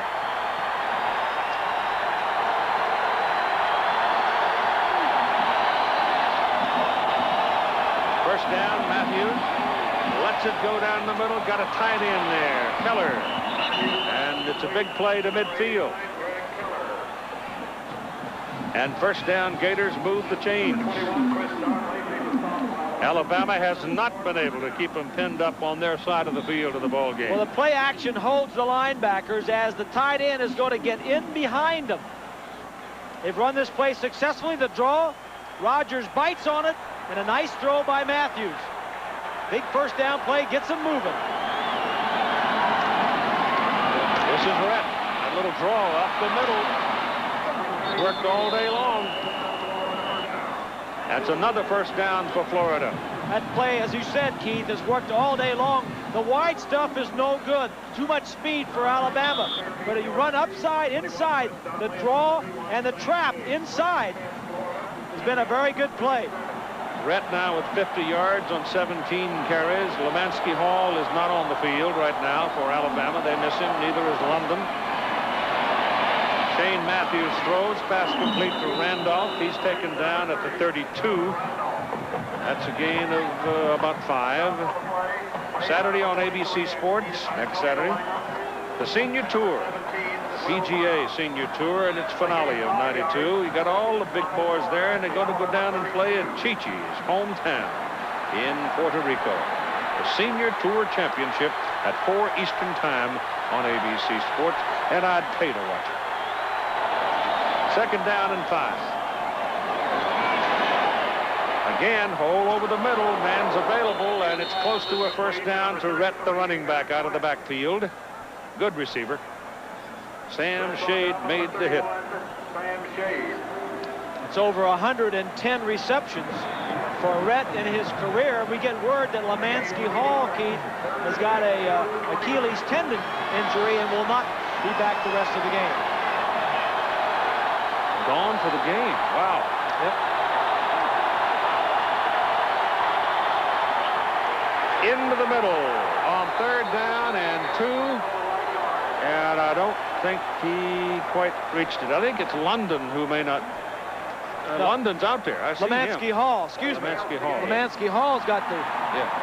London's out there. Well, London's been everywhere. London has been the beneficiary of lining up over the right tackle. That's true freshman Jason Odom, and he's been everywhere today. Drove the bus. You got the Jacksons up at the top. Jack and Willie. No relation. They throw it to Willie, and it's short, but it's good enough for the first down. See, that's what a man, the head coach was a passing quarterback, Florida's only Heisman winner. Yep. He has no fear of going to the short passing game to get his first down. That's exactly right. When you give him that much room, you can certainly pick it up. 21-7, Alabama leading, 2 minutes and 25 seconds to go in the third quarter. The inaugural SEC championship game. Matthews, 21 of 28, 205 yards so far. Young man from Pascagoula, Mississippi, hands it off to Eric Rhett. Running all day, all the way down to the 10 he goes, and it's another first down for Florida. So that handoff to Eric Rhett, the running back, as the quarterback comes back looking pass, it's just been dynamite all day. That's that same little shovel flip. pass, little shovel pass. Yep. Eric Rett, he led the conference in rushing last year. This year he's 5th in rushing and 3rd in receptions. He can do it all. Ball's down around the 10. There's the same play. He gets loose in the middle. He's inside the 5. You know, Keith, sometimes the way that play starts is you're just fooling around in practice, and you just go back and you just kind of shovel it to it. Now, that's not when you're running your offense, but maybe when you're running somebody else's plays or something, you're just goofing around, and that's the way some of these things develop. It certainly worked today. Wow. Into the end zone, touchdown, Florida, Willie Jackson.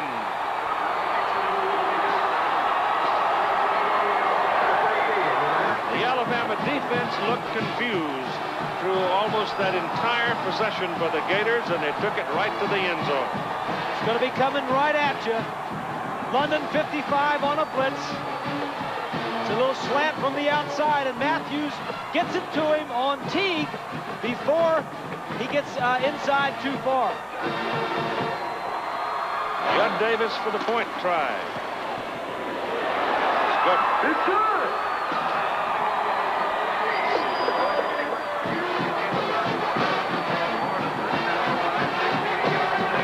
Drive, Spurrier calling the plays, Matthews and Rett moving it down there.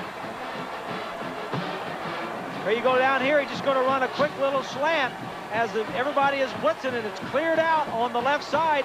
Matthews sees it, one step, and throws it before he gets into the middle linebacker area where he'd be a problem throwing it around the linebacker. And so welcome back to our little party of anxiety, you Alabama faithful. They had taken a deep breath, but the Gators are resourceful. Well, the first defense for Gene Stallings, the first team defense for Stallings had only given up 5 touchdowns all year. Now they've given up 2 in almost 3 quarters here to the Gators.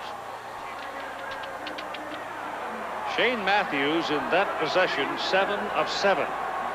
Accounted for 56 of the yards. If you can throw the ball, you've got a chance. I mean, they can throw it. They've got an offensive line with 2 freshmen, 2 sophomores. They're missing their center.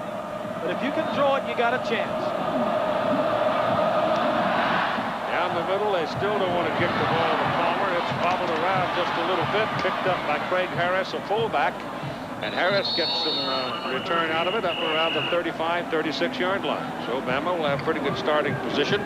Our crowd for this inaugural championship game today, pretty good. 83,091. Those 2 rushes on that last drive were key. Those 2 draw plays. That's not really the Utah shuffle pass either, the shovel pass that we've seen so many times. It's even a little shorter than that, a little quicker. It's a sister of. Sister of, yes, cousin at least. All right, Alabama comes up. You've got Sherman Williams in the backfield now for the Tide. Got a pair of fresh legs in there. Barker wants to throw on first down and throws down the pipe. Wembley, and it's too high. Wembley had a half a step on Kennedy, and Kennedy's the man they've been throwing at a lot today. Yeah, he had a great shot there. Barker's made some great throws today, but this is one he really should have had because he had blitzers come, and watch the guys here as the blitzer going to come. He's going to have man-to-man coverage on the outside with the middle of the field open. Every blitzer is picked up. If he throws that ball more to the inside, he may still be running. Yep. Wembley is now involved in his 47th regular season game. Played a lot with Alabama. Williams, single back. Barker slips, almost falls down, and will go down at about the 36. So that's a bit of an ungainly play there. He apparently was looking for somebody to break free, but no chance. Well, one of the reasons they rolled him out was to get a little bit more time away from the Florida blitz. The inside backer had a shot at him, but it was actually Ellis Johnson, the tackle, that got him. David Palmer in this game now has caught 4 balls for 95 yards, which is his career high, and he's at the top of the picture.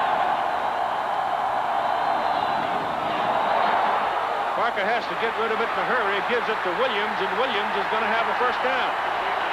I mean, they were blitzing, and he got rid of that ball very well. It was Kevin Carter coming after him. Well, it's a little screen. Watch the center and maybe the left tackle slide to our left. There goes Shields, 51. Now you got 2 linemen out there. They get some pretty good blocks, and you pick up enough for a first down. Nice, safe play. 48-yard line.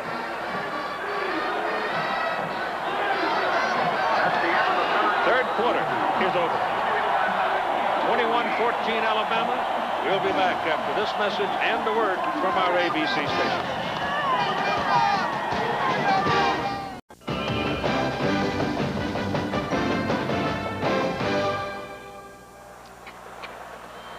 The football rests at the 48-yard line of Alabama. The Crimson Tide and the white suits. They lead 21-14, and here's your final quarter. Anderson is in the backfield along with Houston. Parker pumps it and lets it go. Palmer's out there. Couldn't quite get it. There was pretty good contact between Palmer and a defender as he turned upfield. Might have been White, and it seemed to interrupt the run. Well, the same situation. A blitz, man-to-man coverage. It's Hatch. It's going to be a little out this time and a little up. Last time it was a hitch and go. There's the bump right there that interrupted him. Hatch doesn't see the ball. Palmer almost makes the play. That's Will White getting over there at the end. So it's 2nd down and 10 from the 48. In this league, you can jam them if they're not beyond you. You got Brown as a wideout now. He's going down the left side. Throw it underneath him to Palmer. And Palmer is caught by White and brought down. Stop on play made by number 2, Will White. Florida has dominated in the number of plays, second line. Total yardage is about the same. And surprisingly, Alabama is passing for more yardage than they're rushing. Palmer and Brown come off the field now. And Kevin Lee is in at the top of the picture. He's the speedster. Got everybody up there from Florida. Palmer to the sidelines is incomplete. The receiver, Wimley, had slipped and fallen down. He was literally on his hands and knees, and when he came up, a hard ball is thrown through it. Well, Ron Zook, the defensive coordinator, is putting his corners out on an island with the wide receivers, putting the pressure on the weaker area. There's Zook. He's blitzing, putting his corners, say, you cover these wide guys, and we'll put the pressure on Barker. In to punt his deal. Duncan is deep.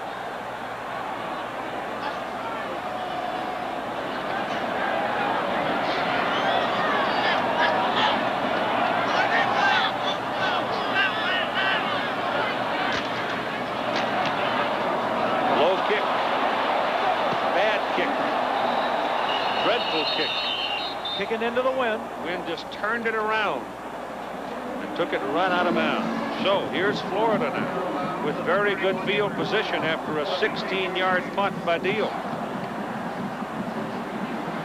And we may have be coming up here on one of those critical possessions. Watch this ball. Take this sideways. Yeah. Look at mine when I was a kid. Certainly missed the tire, didn't you? To roll them out there. All right. Florida's ball, first down from the 31.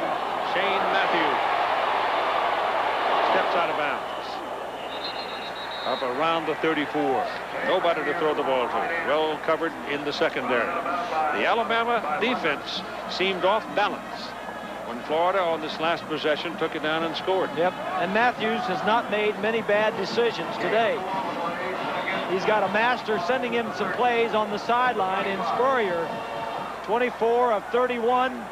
He's over 200 and He's right at 230 yards, and he has been the offense, he and Rhett. Second down and 6. Up the middle comes pressure from Rogers. Matthews gets his pass away. It's thrown away.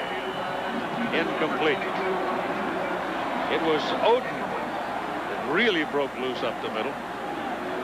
Both of them loose. Number 56, linebacker inside, linebacker blitz. They're only sending 4, 3 linemen and 1 linebacker, so that's not an all-out blitz. Alabama doesn't blitz? No, they don't. They'll send 4 guys. They'll send a linebacker, kind of mix it up, kind of fool you. Rhett's back in the backfield as a single back. It is 3rd and 6. They've been able to make Matthews move around the last 2 plays, and that's incomplete. That was thrown underneath for Rhett and covered by Chris Donnelly, number 21. Donnelly is the free safety. And so it is 4th down. 21-14. Alabama leads 13:35 to play in the game. Number 2, David Palmer. David Palmer going back. Shane Edge will hit it.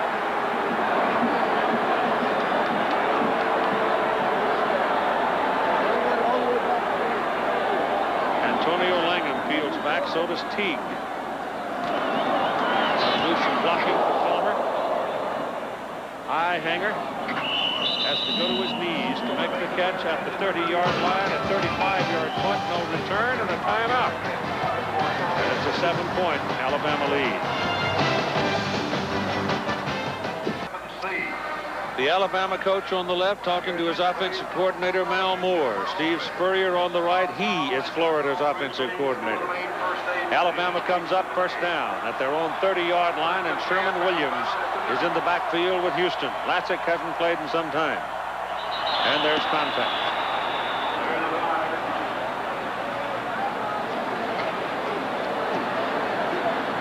You know, Alabama, as we'll get the call here, just wait a minute. Before the snap. False start, left guard. Another one on Alabama. Alabama is playing at home. This is one of their home fields, number 68. The left guard is Wilson, but they're the ones that are making the mistakes, not the visiting team, the Gators. I know that for this game, they're a home team, but this is the home field for, I think in the last 10 years that Alabama has played football, they've had 28 home games here.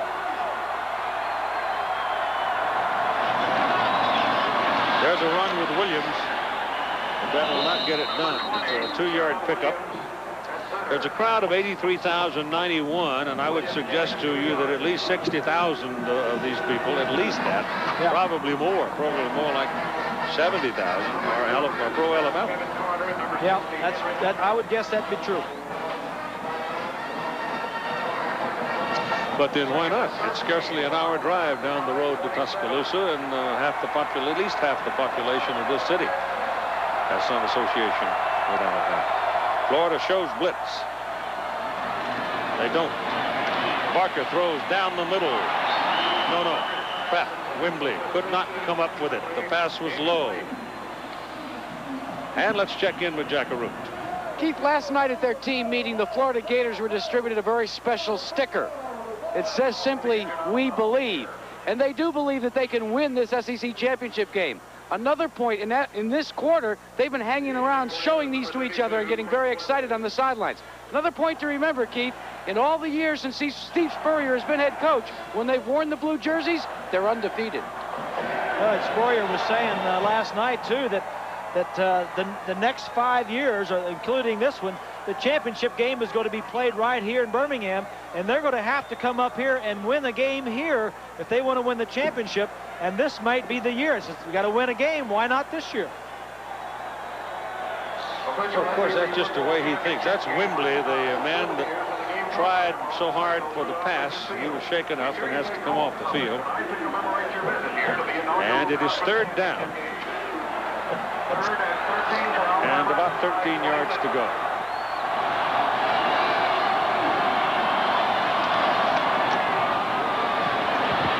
Barker throws to Williams, and and he gets whipsawed pretty good. I think about 7 Gators hit him before they were finally through. And it'll bring up 4th down. Gators are selling out to stop the run.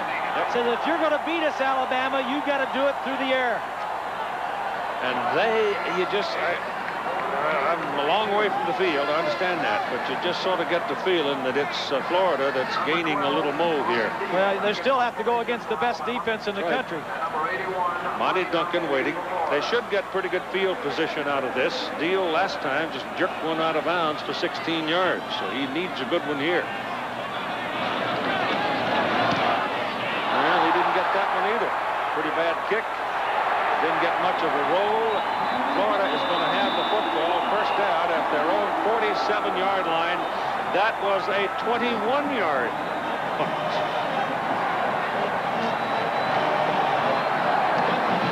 Tomorrow, the Subway College Football Awards, live at 3 Eastern Time.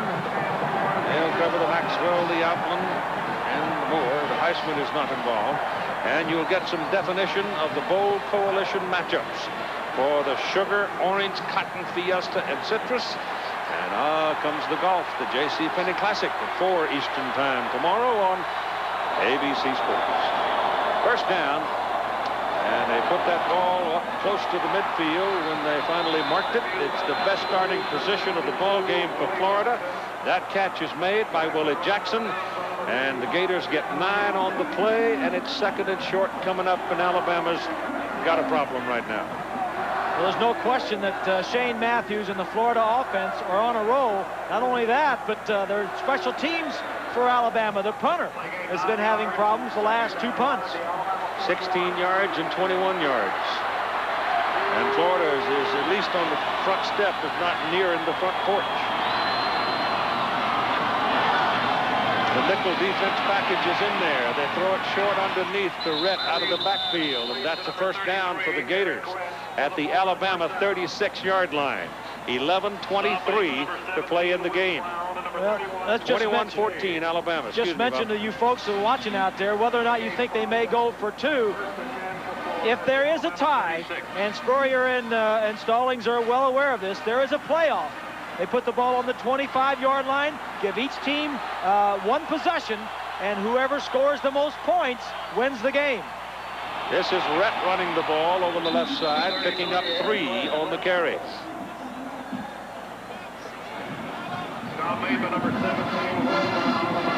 And with the tiebreaker that has been used in the other divisions of play in the NCAA, Division 1A is the only one of the divisions or groupings in college football that does not have a playoff rule in force.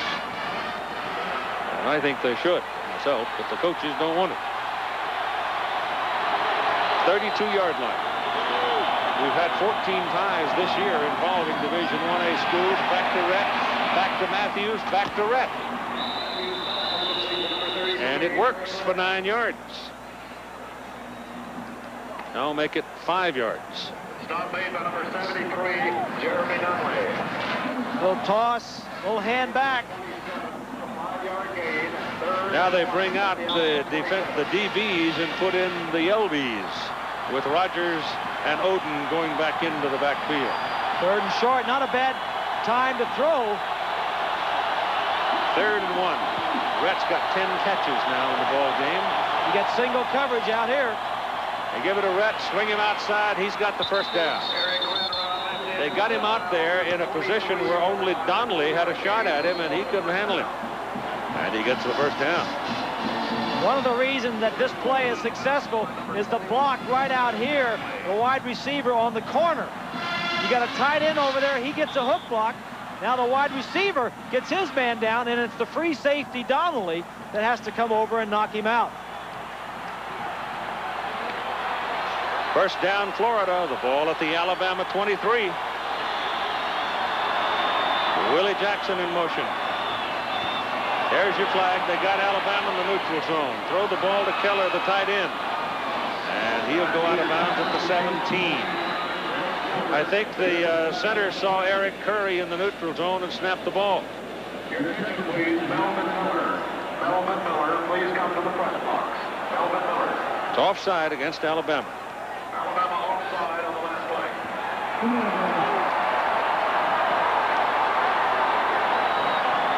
So the center alert to things. Of course, he's alert to a lot of things. David Swain, a sophomore offensive lineman, University of Florida, the Honda Scholar Athlete Award winner this week. Brought to you by American Honda. Proud to support amateur athletics. David honors as an academic SEC team member for the past 2 seasons. 3.11 GPA in civil engineering. Honda presenting a check for $3,000 to the General Scholarship Fund of the University of Florida.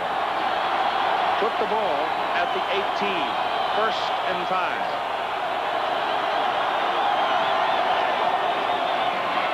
Matthews to the end zone for Willie Jackson. Incomplete. Out of bounds. Looked like a little pushing to me down there.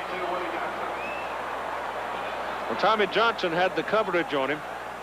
Here's Willie Jackson, the leading receiver on this club. Watch Jackson. Yeah, he pushed him off. Yeah. That's a good call, too. A good call. Well, I'm going to watch the feet, which means I don't necessarily see the hand. Yeah, well, that's true. And I think the official may have been blocked out because he was on the other side. Yeah. 2nd and 5.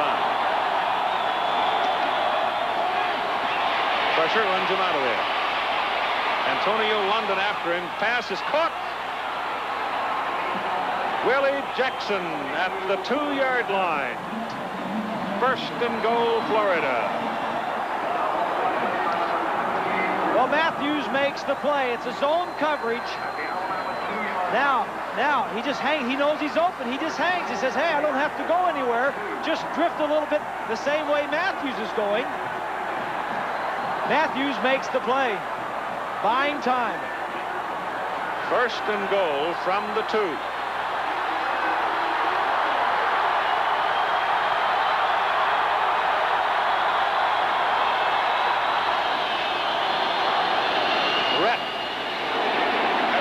Scrimmage. Maybe a little bit. Maybe a half a yard. Michael Rogers, 52. Spurrier in the back of his mind. You're using up some plays down here now. If he's going to go for 2 points after this score, the same plays he's calling now may be that 2-point play. So he may be using up his 2-point play just to get it in. 2nd down and goal. Brett. Touchdown.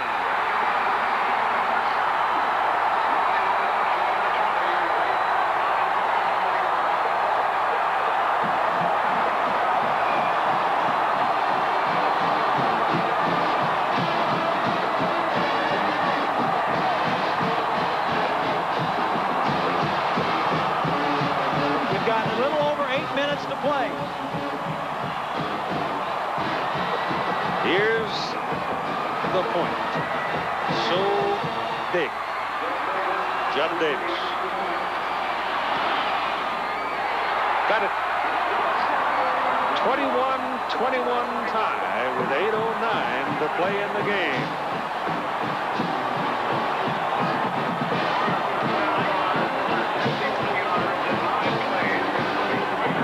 Hurry ran right by him. Just a little juke and he went right past him.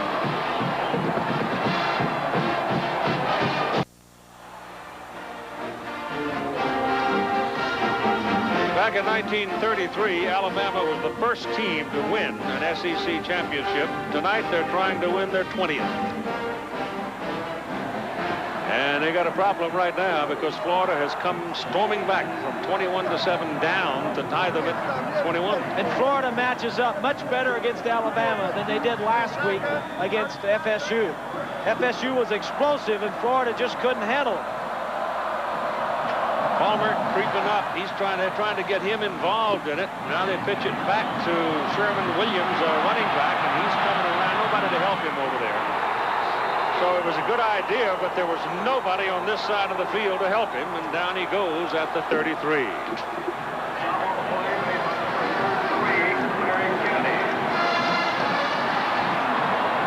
Let's go back. Now watch the line. The line is going to slant. Go ahead and run it. The line is going to slant. Curry is going to be upfield, way upfield, and Loretta's going to cut inside of him. Derek Lassick is back in the ball game at running back. He's well rested. Blitz coming. They've got him at the 23-yard line, and it's Carlton Miles making the hit. Number 31. Oh, he came free like a runaway truck. If you're going to throw, first down is the best down, but Zook, the coordinator, is blitzing on first down. Alabama is out of their element. Their running game has been stopped, and they're forced to throw the football.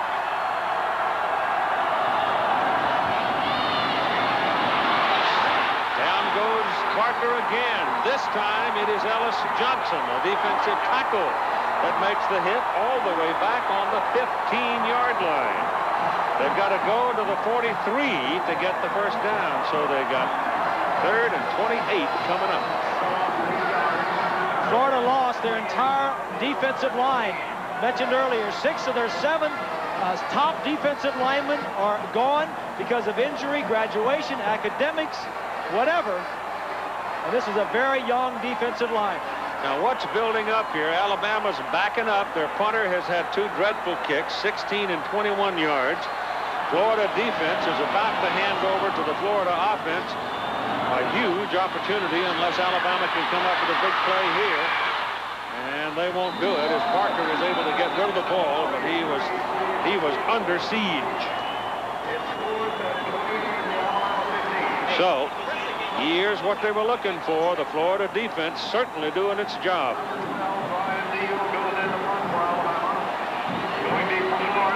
6:25 to play in the game. Well, right now, at least, Walter Mitty lives. And old Mo is wearing a blue jersey.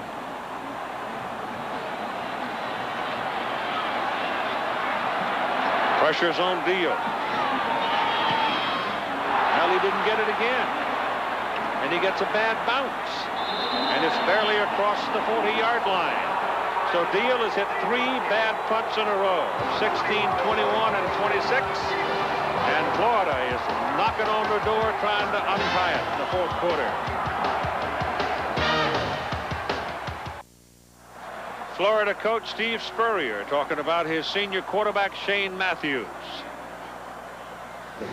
Shane Matthews has been excellent in the big games for us over the last 3 years. He's been there when we've won 19 out of 22 conference games in every one of them.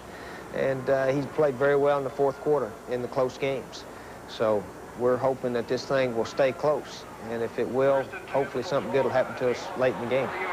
In this game, new SEC single-season record, all-time SEC passer, tied Dan Marino with 74 touchdown passes in his career. From the 41, puts it up high, incomplete, intended for tight end Keller. The Alabama defense has got to stand up right here. Well, it's the best against the best. Matthews holds 14 SEC records and 45 Florida records, and you're going against the #1 defense in the country. A lot of people didn't think they could put 21 points on the board, but they have. 2nd down and 10. Houston in motion. Hand it off to Rhett. They don't stop him, but they at least slowed him down that time. It was interesting that Curry and Copeland were both at deep penetration, but they were both a fraction late in getting there, and he ran right by them. The Alabama defense has only allowed one other team to score more than 11 points. That was Mississippi State. It is 3rd down and 7 for Florida. The ball is on the Alabama 37.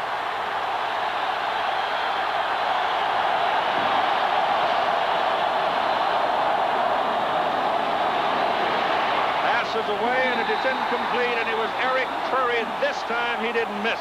He's been running by people all day, but this time he unloaded.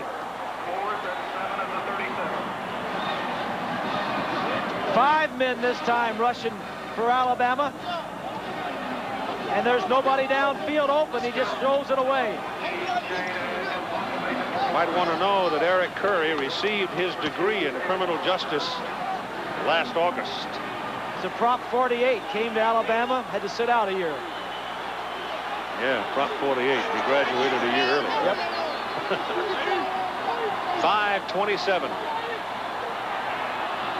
to play in the game. 21-21 tie as Florida has to punt it. It bounces, it bounces, it bounces beyond the goal line. But just barely. I want to tell you, Shane Edge was within a whisker of putting that thing out dead in Coffin Corner.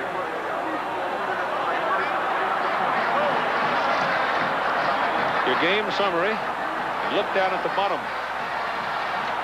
The last three have been 16, 21, and 26.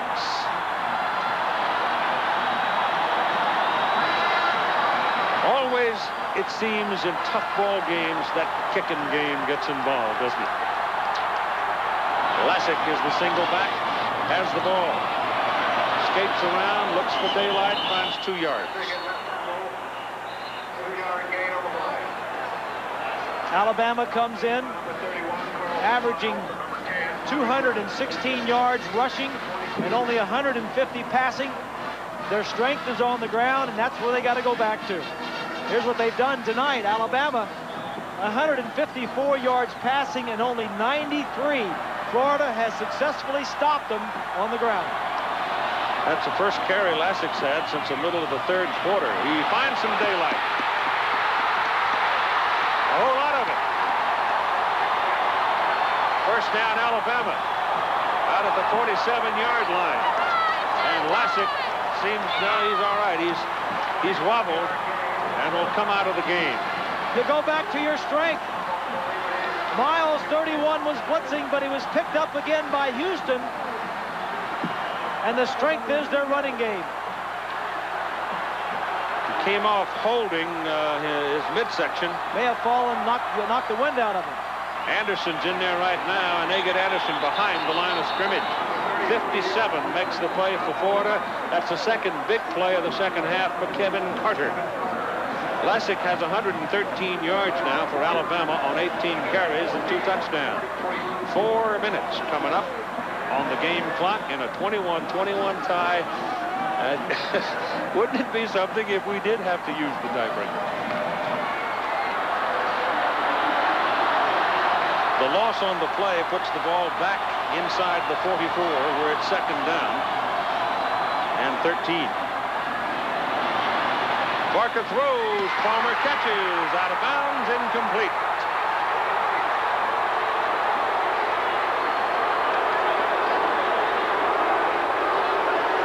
Well, here's a look at Palmer.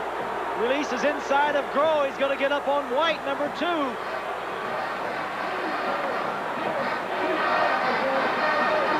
Never had possession. I don't know. That was slow motion, but when he hits, he's out. That was very close. Third down. Very close. Alabama has 2 timeouts remaining. Florida, all 3 of theirs.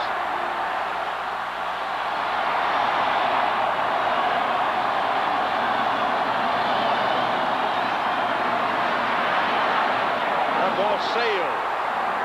Wembley was coming across the middle, and the ball just came out of Barker's hands and sailed away into the dark of the night. And in comes the kicking team. And Deal comes on the field. Now Brian brings a heavy, heavy burden with him. His confidence level can't be very high. Nope, can't be. He is kicking into some wind. Well, you get into this, you just simply have to ignore wind and just think only of mechanics. You must really lock yourself down to the mechanics of it. And that's much better. Duncan with a fair catch call back around the 21-yard line. And at 3:25 to go in the ball game, it's a 21-21 tie, a 35-yard punt. The prize for the winner of this ball game, of course, as we've told you all night long, is the USF&G Sugar Bowl New Year's night in New Orleans. who's to say how far we are from having settled this issue? And if Florida wins, it just cracks the world insofar as all of the bowl assignments and everything. I mean, it's an incredible mess. The battle of New Orleans. Alabama wins. Alabama wins. They'll probably play Miami. Yep. 1 versus 2. First, let's settle this one, and it's a cracking good one as Matthews goes back and throws. Intercepted by Langham. He's on his way. Touchdown, Alabama.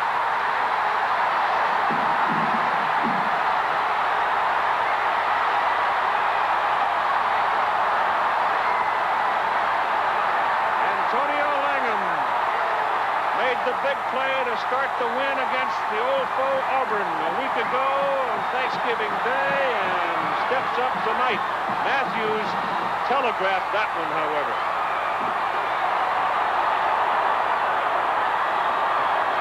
Alabama has 59 interceptions over the last 36 games. So they've got some pretty talented people in that secondary. And here's Proctor for the point try. Good.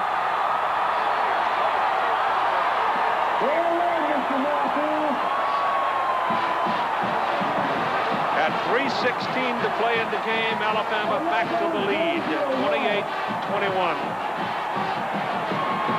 And Steve Spurrier looks crushed for the Here's moment. Langham here. Watch, the receiver is just going to go down and run a curl. Langham with good vision all the way. He's got safety help deep.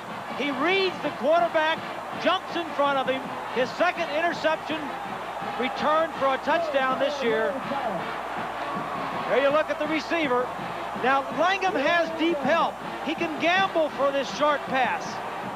This is his 6th interception of the year, his 12th career interception, and his 3rd touchdown. 2 on interception returns and 1 on a punt return. And it's the first turnover of the ball game.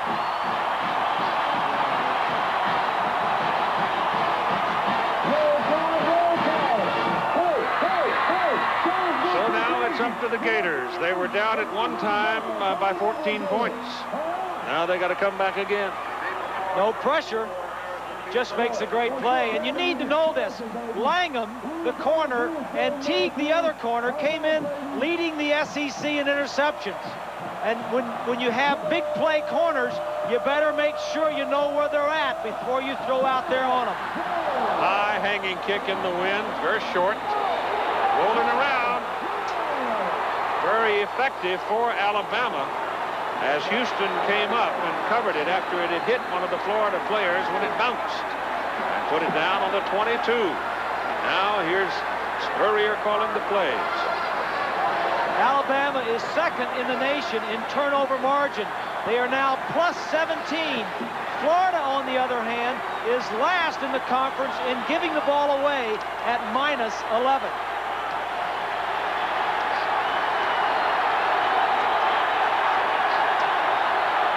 From the 22, first down for the Gators.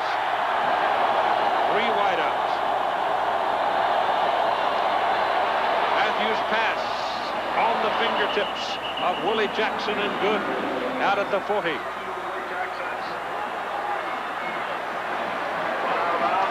That's a first down.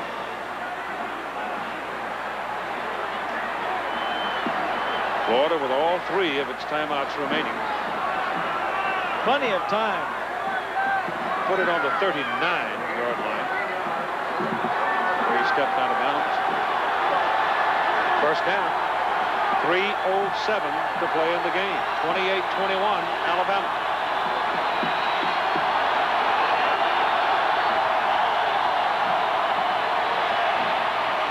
Pass too high for the tight end, Greg Keller, Jr. out of New Orleans. Trying to go home New Year's night. Spurrier has been outstanding. 6 years in college football as a head coach. He's had a quarterback lead the conference 5 of the 6 years in passing.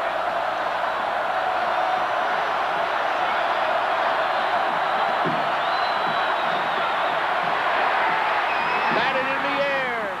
Almost intercepted.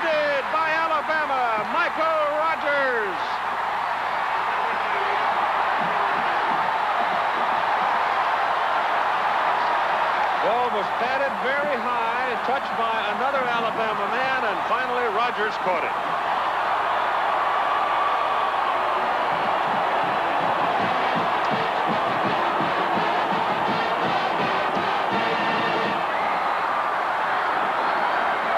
The Alabama defense stepping up and taking control of the game. They can't get there, but Odom, 56, gets his hand on it. Rogers caught it. And Rogers' interception. There's Odom. And it's first down, Alabama. Florida, 48-yard line, 2:52 to play. Lassick is back, runs into the stack, and there's nothing there. I talked with Gene Stallings the other day when I was down in Tuscaloosa about when can you break a quarterback's heart? When can you break a team's heart and take away their will? And he said then, I don't think you can. That bunch that's coming up from Gainesville, and he may be right. We'll see. Right there is a tip and a big play. You know, you never know when you're going to be involved in one, and that one, Odom, big turnover.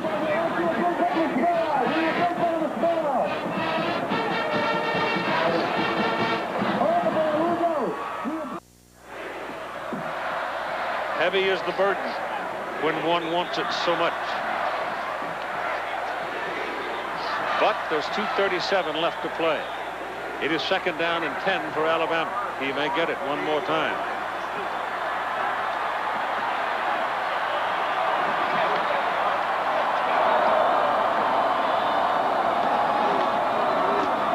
Parker's got it on a bootleg. Got out of there, too. And he's close to it. In fact, I think he's got a first down. Whoa, if he's got a first down, that'll be huge. At 2.5 minutes to play. 41 is a linebacker. Robinson lined up outside, and a gutsy call. He got the ball in the wrong arm, too. Yeah, and he has the presence of mind not to go out of bounds. Ed Robinson, the inside linebacker, junior out of Phoenix Springs, Florida, is the man who is hurt.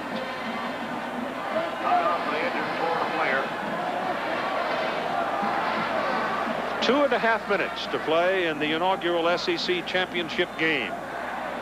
The AP Top 10 is the basis from which the coalition will make the decisions tomorrow in Atlanta and determine the bowl assignments. And the talk all along has been that if Alabama beats Florida, then you could very well get Miami and Alabama for the national championships, 1 and 2 in the Sugar Bowl. It would be the first time in a good long time we've had 1 and 2 squaring off. And you'd have the two best defenses in the country in that ball game. Miami gets after it pretty good. Might take a week to score.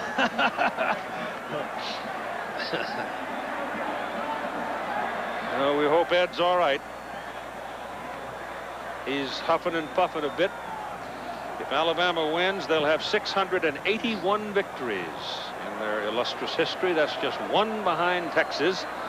And Texas is back of Notre Dame. Notre Dame is behind Michigan, the all-time winner, at 730. The ball rests at the Gators' 36-yard line. It is a first down for Alabama. And 2:18 to play in the game.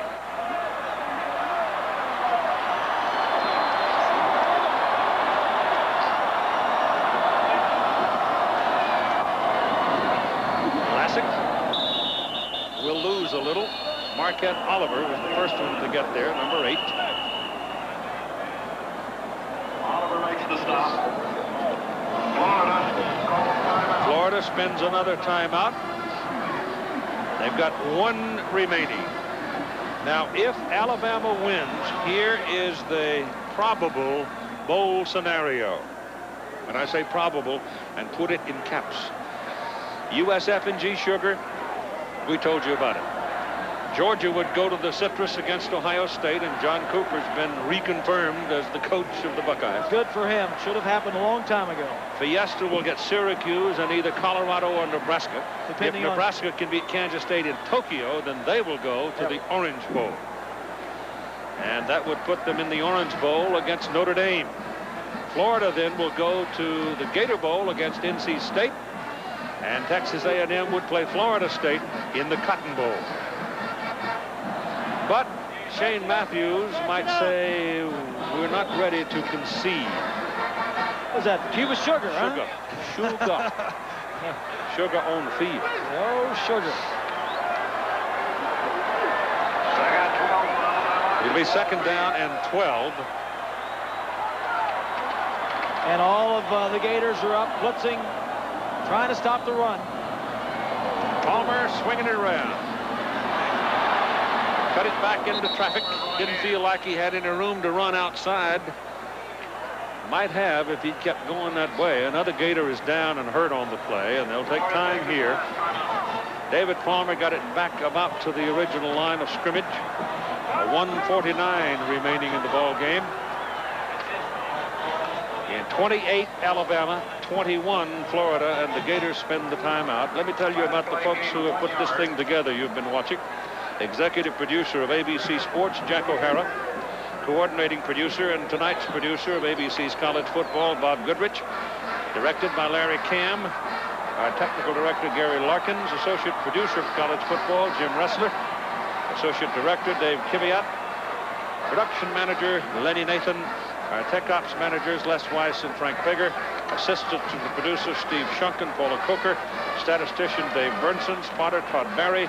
Our computer statistician, Mark Amento. Our booth coordinator, Paula DeBleek. Our sideline coordinator, Dick Schafter. I want to thank everybody in Birmingham, having come here for so many times and worked with the people of the Southeastern Conference. Commissioner Roy Kramer and all of his people. Terrific job in their opening effort. And I'll guarantee you there's a lot of work goes into a party like this. Yes, sir. It's really been like a mini Super Bowl here this week. It has.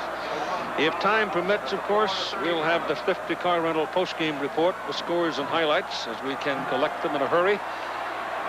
Right now, with 1:49, David Palmer steps in at quarterback for Alabama. Little option action here. Run around, kill some time. Penalty flag down, and Palmer comes around the country. I think that might be a late flag because I see a 0 on the 25-second clock. They might have burned it. Looked to me like the Gators may have jumped offside. Could be that too. Ball before the snap. Full start. Offense. Still 3rd down. Hold the clock 5 seconds. I think the right guard was moving. Stevenson was moving on that. Pulled the defensive man. Alabama's 3rd down conversions have not been very good tonight. They're 2 out of 12. But the thing that is most precious of all right now for Florida is time. There's only 1:44 left. Well, they need a turnover. Yep. They need to knock the ball loose. 3rd down and 15. Barker is back at quarterback. Give it to Lassick. Get through there. And they finally get a hold of a leg and drag him down at about the 36, and that's where this possession started, and Kevin Carter makes the tackle. And the clock is now running at 1:30 and counting, and Florida has run out of timeouts. They have none left. They can't stop the clock anymore with a timeout. And so it looks kind of grim for the Gators, who put up a noble effort. They played well. They come storming back against the They really nation's played top well, defense. Keith. And as Spurrier was telling us yesterday, he really thought that this was going to be a down year, kind of a hump year. He was 8-3. He lost 6 of his 7 defensive linemen. He lost 4 of his 5 offensive linemen. And when you don't have the horses up front, then you're looking at a rebuilding year. He went 8-3 coming into this ball game on a hump year. Look out for the Gators in the future. Deal is on the field to punt for Alabama. We've now gone inside a minute at 57 seconds. Deal's last effort was a much better 35-yarder.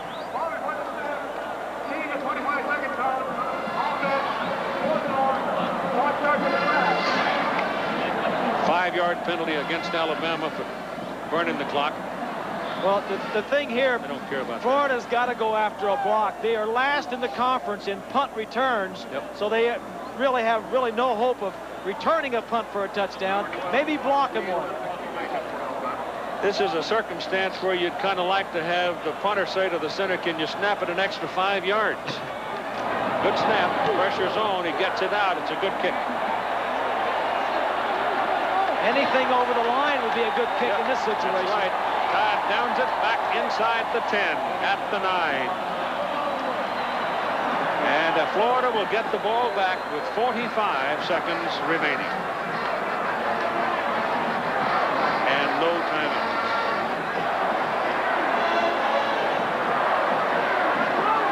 Can you imagine how hard it is to go 11 and 0 in the Southeastern Conference, and then win a championship game on top of it? Yep. Ooh. And this has been like a playoff game. Well, you know, yes, it really has. Penalty flag, pass is away, and the pass is incomplete. But there's a flag thrown way back up the field, as the pass was intended for Willie Jackson. Rom Gilbert. What do you have? 12, 13 people out on the field. 12 players participating. Illegal. Defense results in a penalty. First down. And an extra man out there. Yeah. It's kind of ironic too that Shane Matthews has been the guy to move the Gators and keep them in the ball game, and it was one of his throws that is the difference right now. Yeah, straight, very true. But an outstanding career, and if he can get one here, he's pulling something out of his hat. 38 seconds.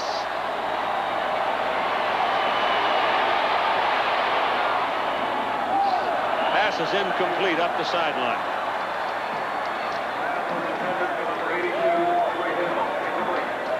Aubrey Hill, a sophomore from Miami, was running right down the chalk and couldn't get it on the sideline. Now, 30 seconds.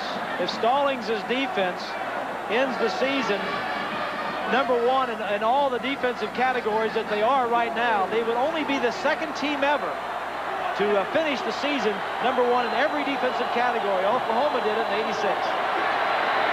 Matthews launches a rocket. Intercepted and then dropped. Looked like Johnson was going to get away with it. And then it looked for a second like Trey Everett might steal it, but neither could get it. This ball goes through his hands. Yes, it did, right through. And could have been caught by Everett. Oh. I mean, would that have been something or what? Because he was behind everybody at that point. Third down.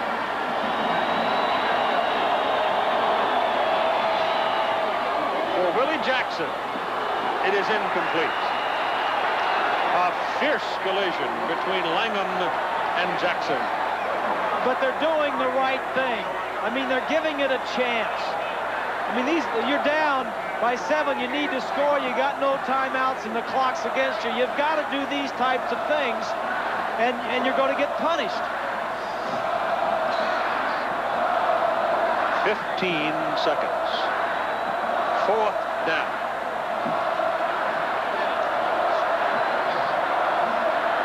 In comes Duncan with a play.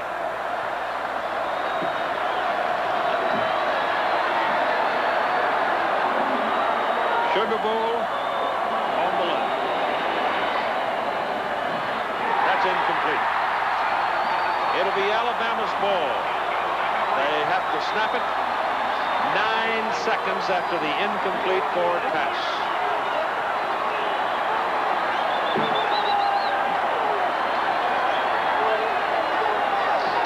Matthews finishes 30 of 49, 287 yards, 2 touchdowns, 2 interceptions, and a train load of quarterback records. He came to Gainesville from Pascagoula, Mississippi. If the Gators were to have a chance, Shane Matthews had to lead them, and he did. This should do it.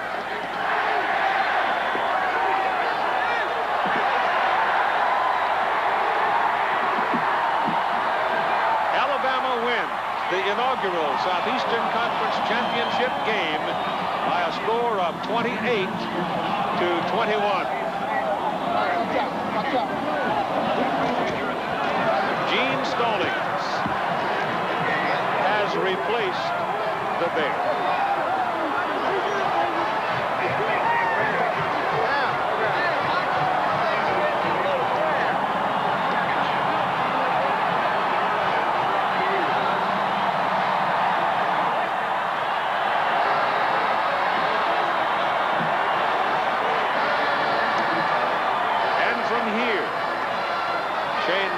Will go on to the next level. Now let's go to Jack. Well, Keith, this has got to be the hero of the game, Antonio Langham. Tell me about that interception. Well, we knew we had to win the game.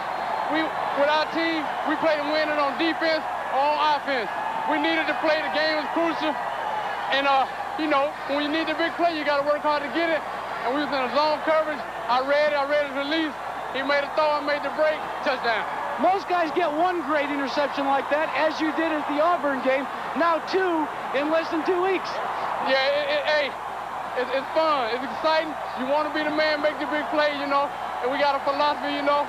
You win on D, count on me. And, you know, I want to be one. We all got to carry our load. I carried my load, and I came up with the interception for a touchdown. Okay, it's Sugar Bowl time. Do you want to take it to Miami? Oh, yes. I want the same thing that happened for a touchdown here that happened against Miami. Well, congratulations. Thanks a lot. Keith? You think he'll sleep in it tonight? The key play of the ball game. Well, here it is. Matthews had been the story, taking the Gators on 3 touchdown drives. Little short hook route on the wide receiver. Langham reads the route. He ran one back last week against Auburn for a touchdown. And that's the difference. It pains the Gators. It frustrates Shane Matthews. It bothers them all the way home, I'm sure. But they all should sleep well and walk with a head high because they gave it a go. The Chevrolet most valuable players of the game are Shane Matthews of Florida, Derek Lassick of Alabama. Chevrolet donating $1,000 to each school's general scholarship fund to reward outstanding students for their achievements in academics and to help them in financial need. We hope you've enjoyed another season of college football on ABC Sports. Alabama's headed for the USF&G Sugar Bowl and probably against the Miami Hurricanes. So we have that to look forward to. And I'm Keith Jackson along with Bob Greasy. Greasy has been a terrific year with you. I've enjoyed it. Jack Arute, the intrepid soldier who has labored through sun, rain, and snow. And Alabama comes away 28-21, the winner of the 1992 Southeastern Conference Championship.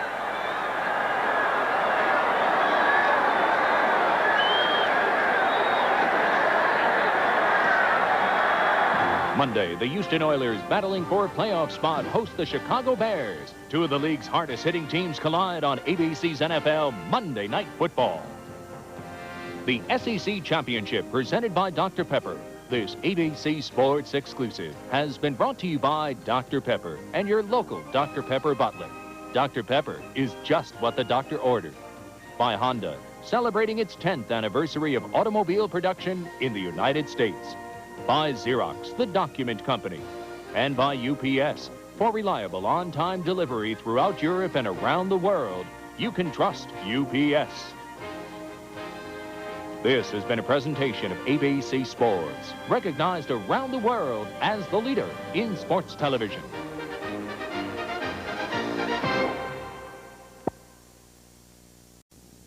You're watching WBRC Television Channel 6. From Channel 6, your 24-hour news source, this is Channel 6 News Now. It's over, and the Crimson Tide is Sugar Bowl bound.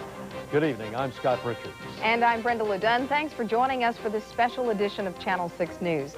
There is no doubt about it. It was an exciting game. The final score, Alabama 28 to Florida 21. And now, all eyes are on the road to New Orleans. Rick Harley is exactly where you'd expect him to be on a day like today, at Legion Field. He joins us now with reaction to a big win and a nail-biting game. That's right, Brendan. Scott, I think the term Road to New Orleans sounds pretty good. I mean, I'm excited to go there. Anyway, the final 28-21, as you just saw here on ABC and Channel 6. A couple of the key plays in this ball game we've got for you is taken in by our fine photographers here on your Big Time Sports team. I'll tell you, the Tide pumped up on a very cool and a little bit breezy day. Derek Lassick, a workhorse for much of the afternoon against the Florida Gators, in from 5 in the first quarter, 7-7. Second quarter now, looky here. Son of a gun if it isn't Jay Barker. Up top, 30 yards to Curtis Brown. 14-7 Alabama at the half. But late in the game, after he does the shake, 21-21. It's Shane Matthews of Florida. This is the big play. He did it in the Iron Bowl about 9 days ago, and Antonio Langham is going to do it again. Matthews looks for the out pattern. Number 43 steps in front of the receiver. He's gone all the way. The Crimson Tide wins it 28-21. They are champions of the Southeastern Conference. They are 12-0, and they are on their way to the Sugar Bowl to take on the Miami Hurricanes as the number 1 and number 2 teams go at it for the national championship. Later on in this program, we'll hear from head coach Gene Stallings as he addresses the media. Later on in the Sportscast, more highlights, post-game comments, and special live guests. For right now, we'll toss it back to you from a very chilly Legion Field. All right, Rick, thank you very much. We'll come back to you in a few minutes. It will be a while before the figures are in, but the Birmingham Football Federation estimates the SEC championship game will pour $20 to $30 million into the Magic City's economy. That's not the biggest money-making sports event for the Birmingham area. The Talladega 500 brings in double that much, between $46 and $66 million in 1988. And in 1990, the PGA tournament at Shoal Creek brought in $30 to $51 million. Now, that figure of $20 to $30 million for this football game does not include the cost of tickets. Ticket prices for today's game range from $30 to $780 for a single seat. The average cost about $92.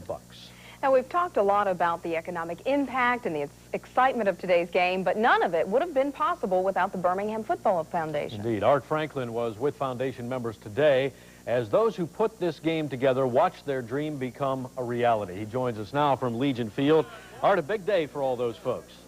Yeah, a lot of people worked very hard on this in the Birmingham Foundation to make this first ever SEC championship game a reality. And as you can see, they're having a good time out here, even still. But Scotty, we can try to talk to you as a crowd. They all having a good time, but let me tell you, they said this first game was more than just a football game. With your red shirt on. Good. Alabama Football Foundation President Al Martin welcoming the crowd inside Legion Field's presidential suite, giving thanks and shaking hands of the hundreds of volunteers who worked on the SEC's first ever football championship game. Birmingham feels proud that they went against a lot of big league cities and said, hey, we're a big league city too, we won. This is the happening, and everybody in this community appreciates it, and everybody has been so cooperative. It's just been great. It was great on the football field, in the stands, and in the comfort of the suite, where the foundation enjoyed food and supporters like Senator Howard Huffman, Jefferson County Commissioner Jeff Germany, and out-of-state executives like Herb Roach and Bob Cohn, who used this occasion to take a closer look at relocating in Birmingham. Alabama has long needed some promotion, which I think it's now getting, and the political climate has changed, quite a bit, and I think that people will look at this place more favorably now than they have in the past. To some, this was a near-perfect situation. The weather, Alabama being in this, and the SEC pulling out all stops, and I think we're lucky. We're fortunate in Birmingham, and I think anybody who went to Alabama should be proud of this day. I'm excited about the way this one has turned out, and hopefully we'll just build on this foundation in the future. And that was the first one the foundation is looking forward to 4 more years. All right, thanks, Art, and be careful out there. Well, vendors around Legion Field were cashing in on the first ever SEC championship game, and there were plenty of fans more than willing to make the game a success. From a vendor's point of view, hats, shirts, and buttons all sported the SEC logo. But there was one man who didn't need a new SEC hat. As you can see, Len Hallmark has a pretty unique hat of his own. It's made out of tickets from Tide football games past, dating all the way back to 1979. And this is the one hat that you couldn't buy if you wanted to. Mr. Hallmark has already turned down an offer of $500. He'll probably get some bigger offers. I bet he will. Well, in other news, U.S. troops could be in Somalia longer than was first thought. That's coming up. And workers scale the side of a rock quarry in Shelby County to recover bodies from a downed plane. That's next. All those Crimson Tide fans who were chilled to the bone out at Legion Field today are feeling warm all over right now, I think. Oh, you better believe it. And Rick Carley, who was also chilled to the bone, joins us again from Legion Field. Rick? Guys are still chanting SEC, SEC, and the end zone stands behind me. Gene Stallings is chanting some things himself right now as he addresses to the media as we speak. Let's go to the podium and hear what he has to say. He'll be a super player next year, but he's got good quick feet and good speed. Question on this side, Joe. Gene, when Florida got the ball on your 40 late in the game, score tied, talk about your defensive series there. Yeah, I worried about it because we've been giving up too many points, really, and too many yards. But it was a crucial series, and I thought that was one of the better series that we played. We put some pressure on the quarterback. Now you've got to give them credit. They made some outstanding plays. We knew that the fullback was a super player going into the game, and I'm even more convinced now.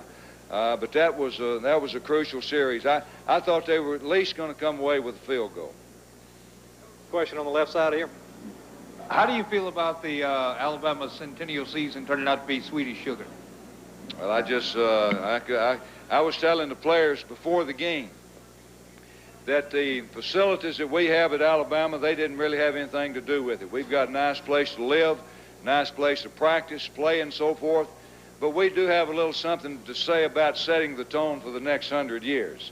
And so that's what we were trying to do. It's a great legacy at Alabama, and they've had a lot of good teams. And maybe 100 years from now when they're playing that game, they know now that they've got to win a bunch of them.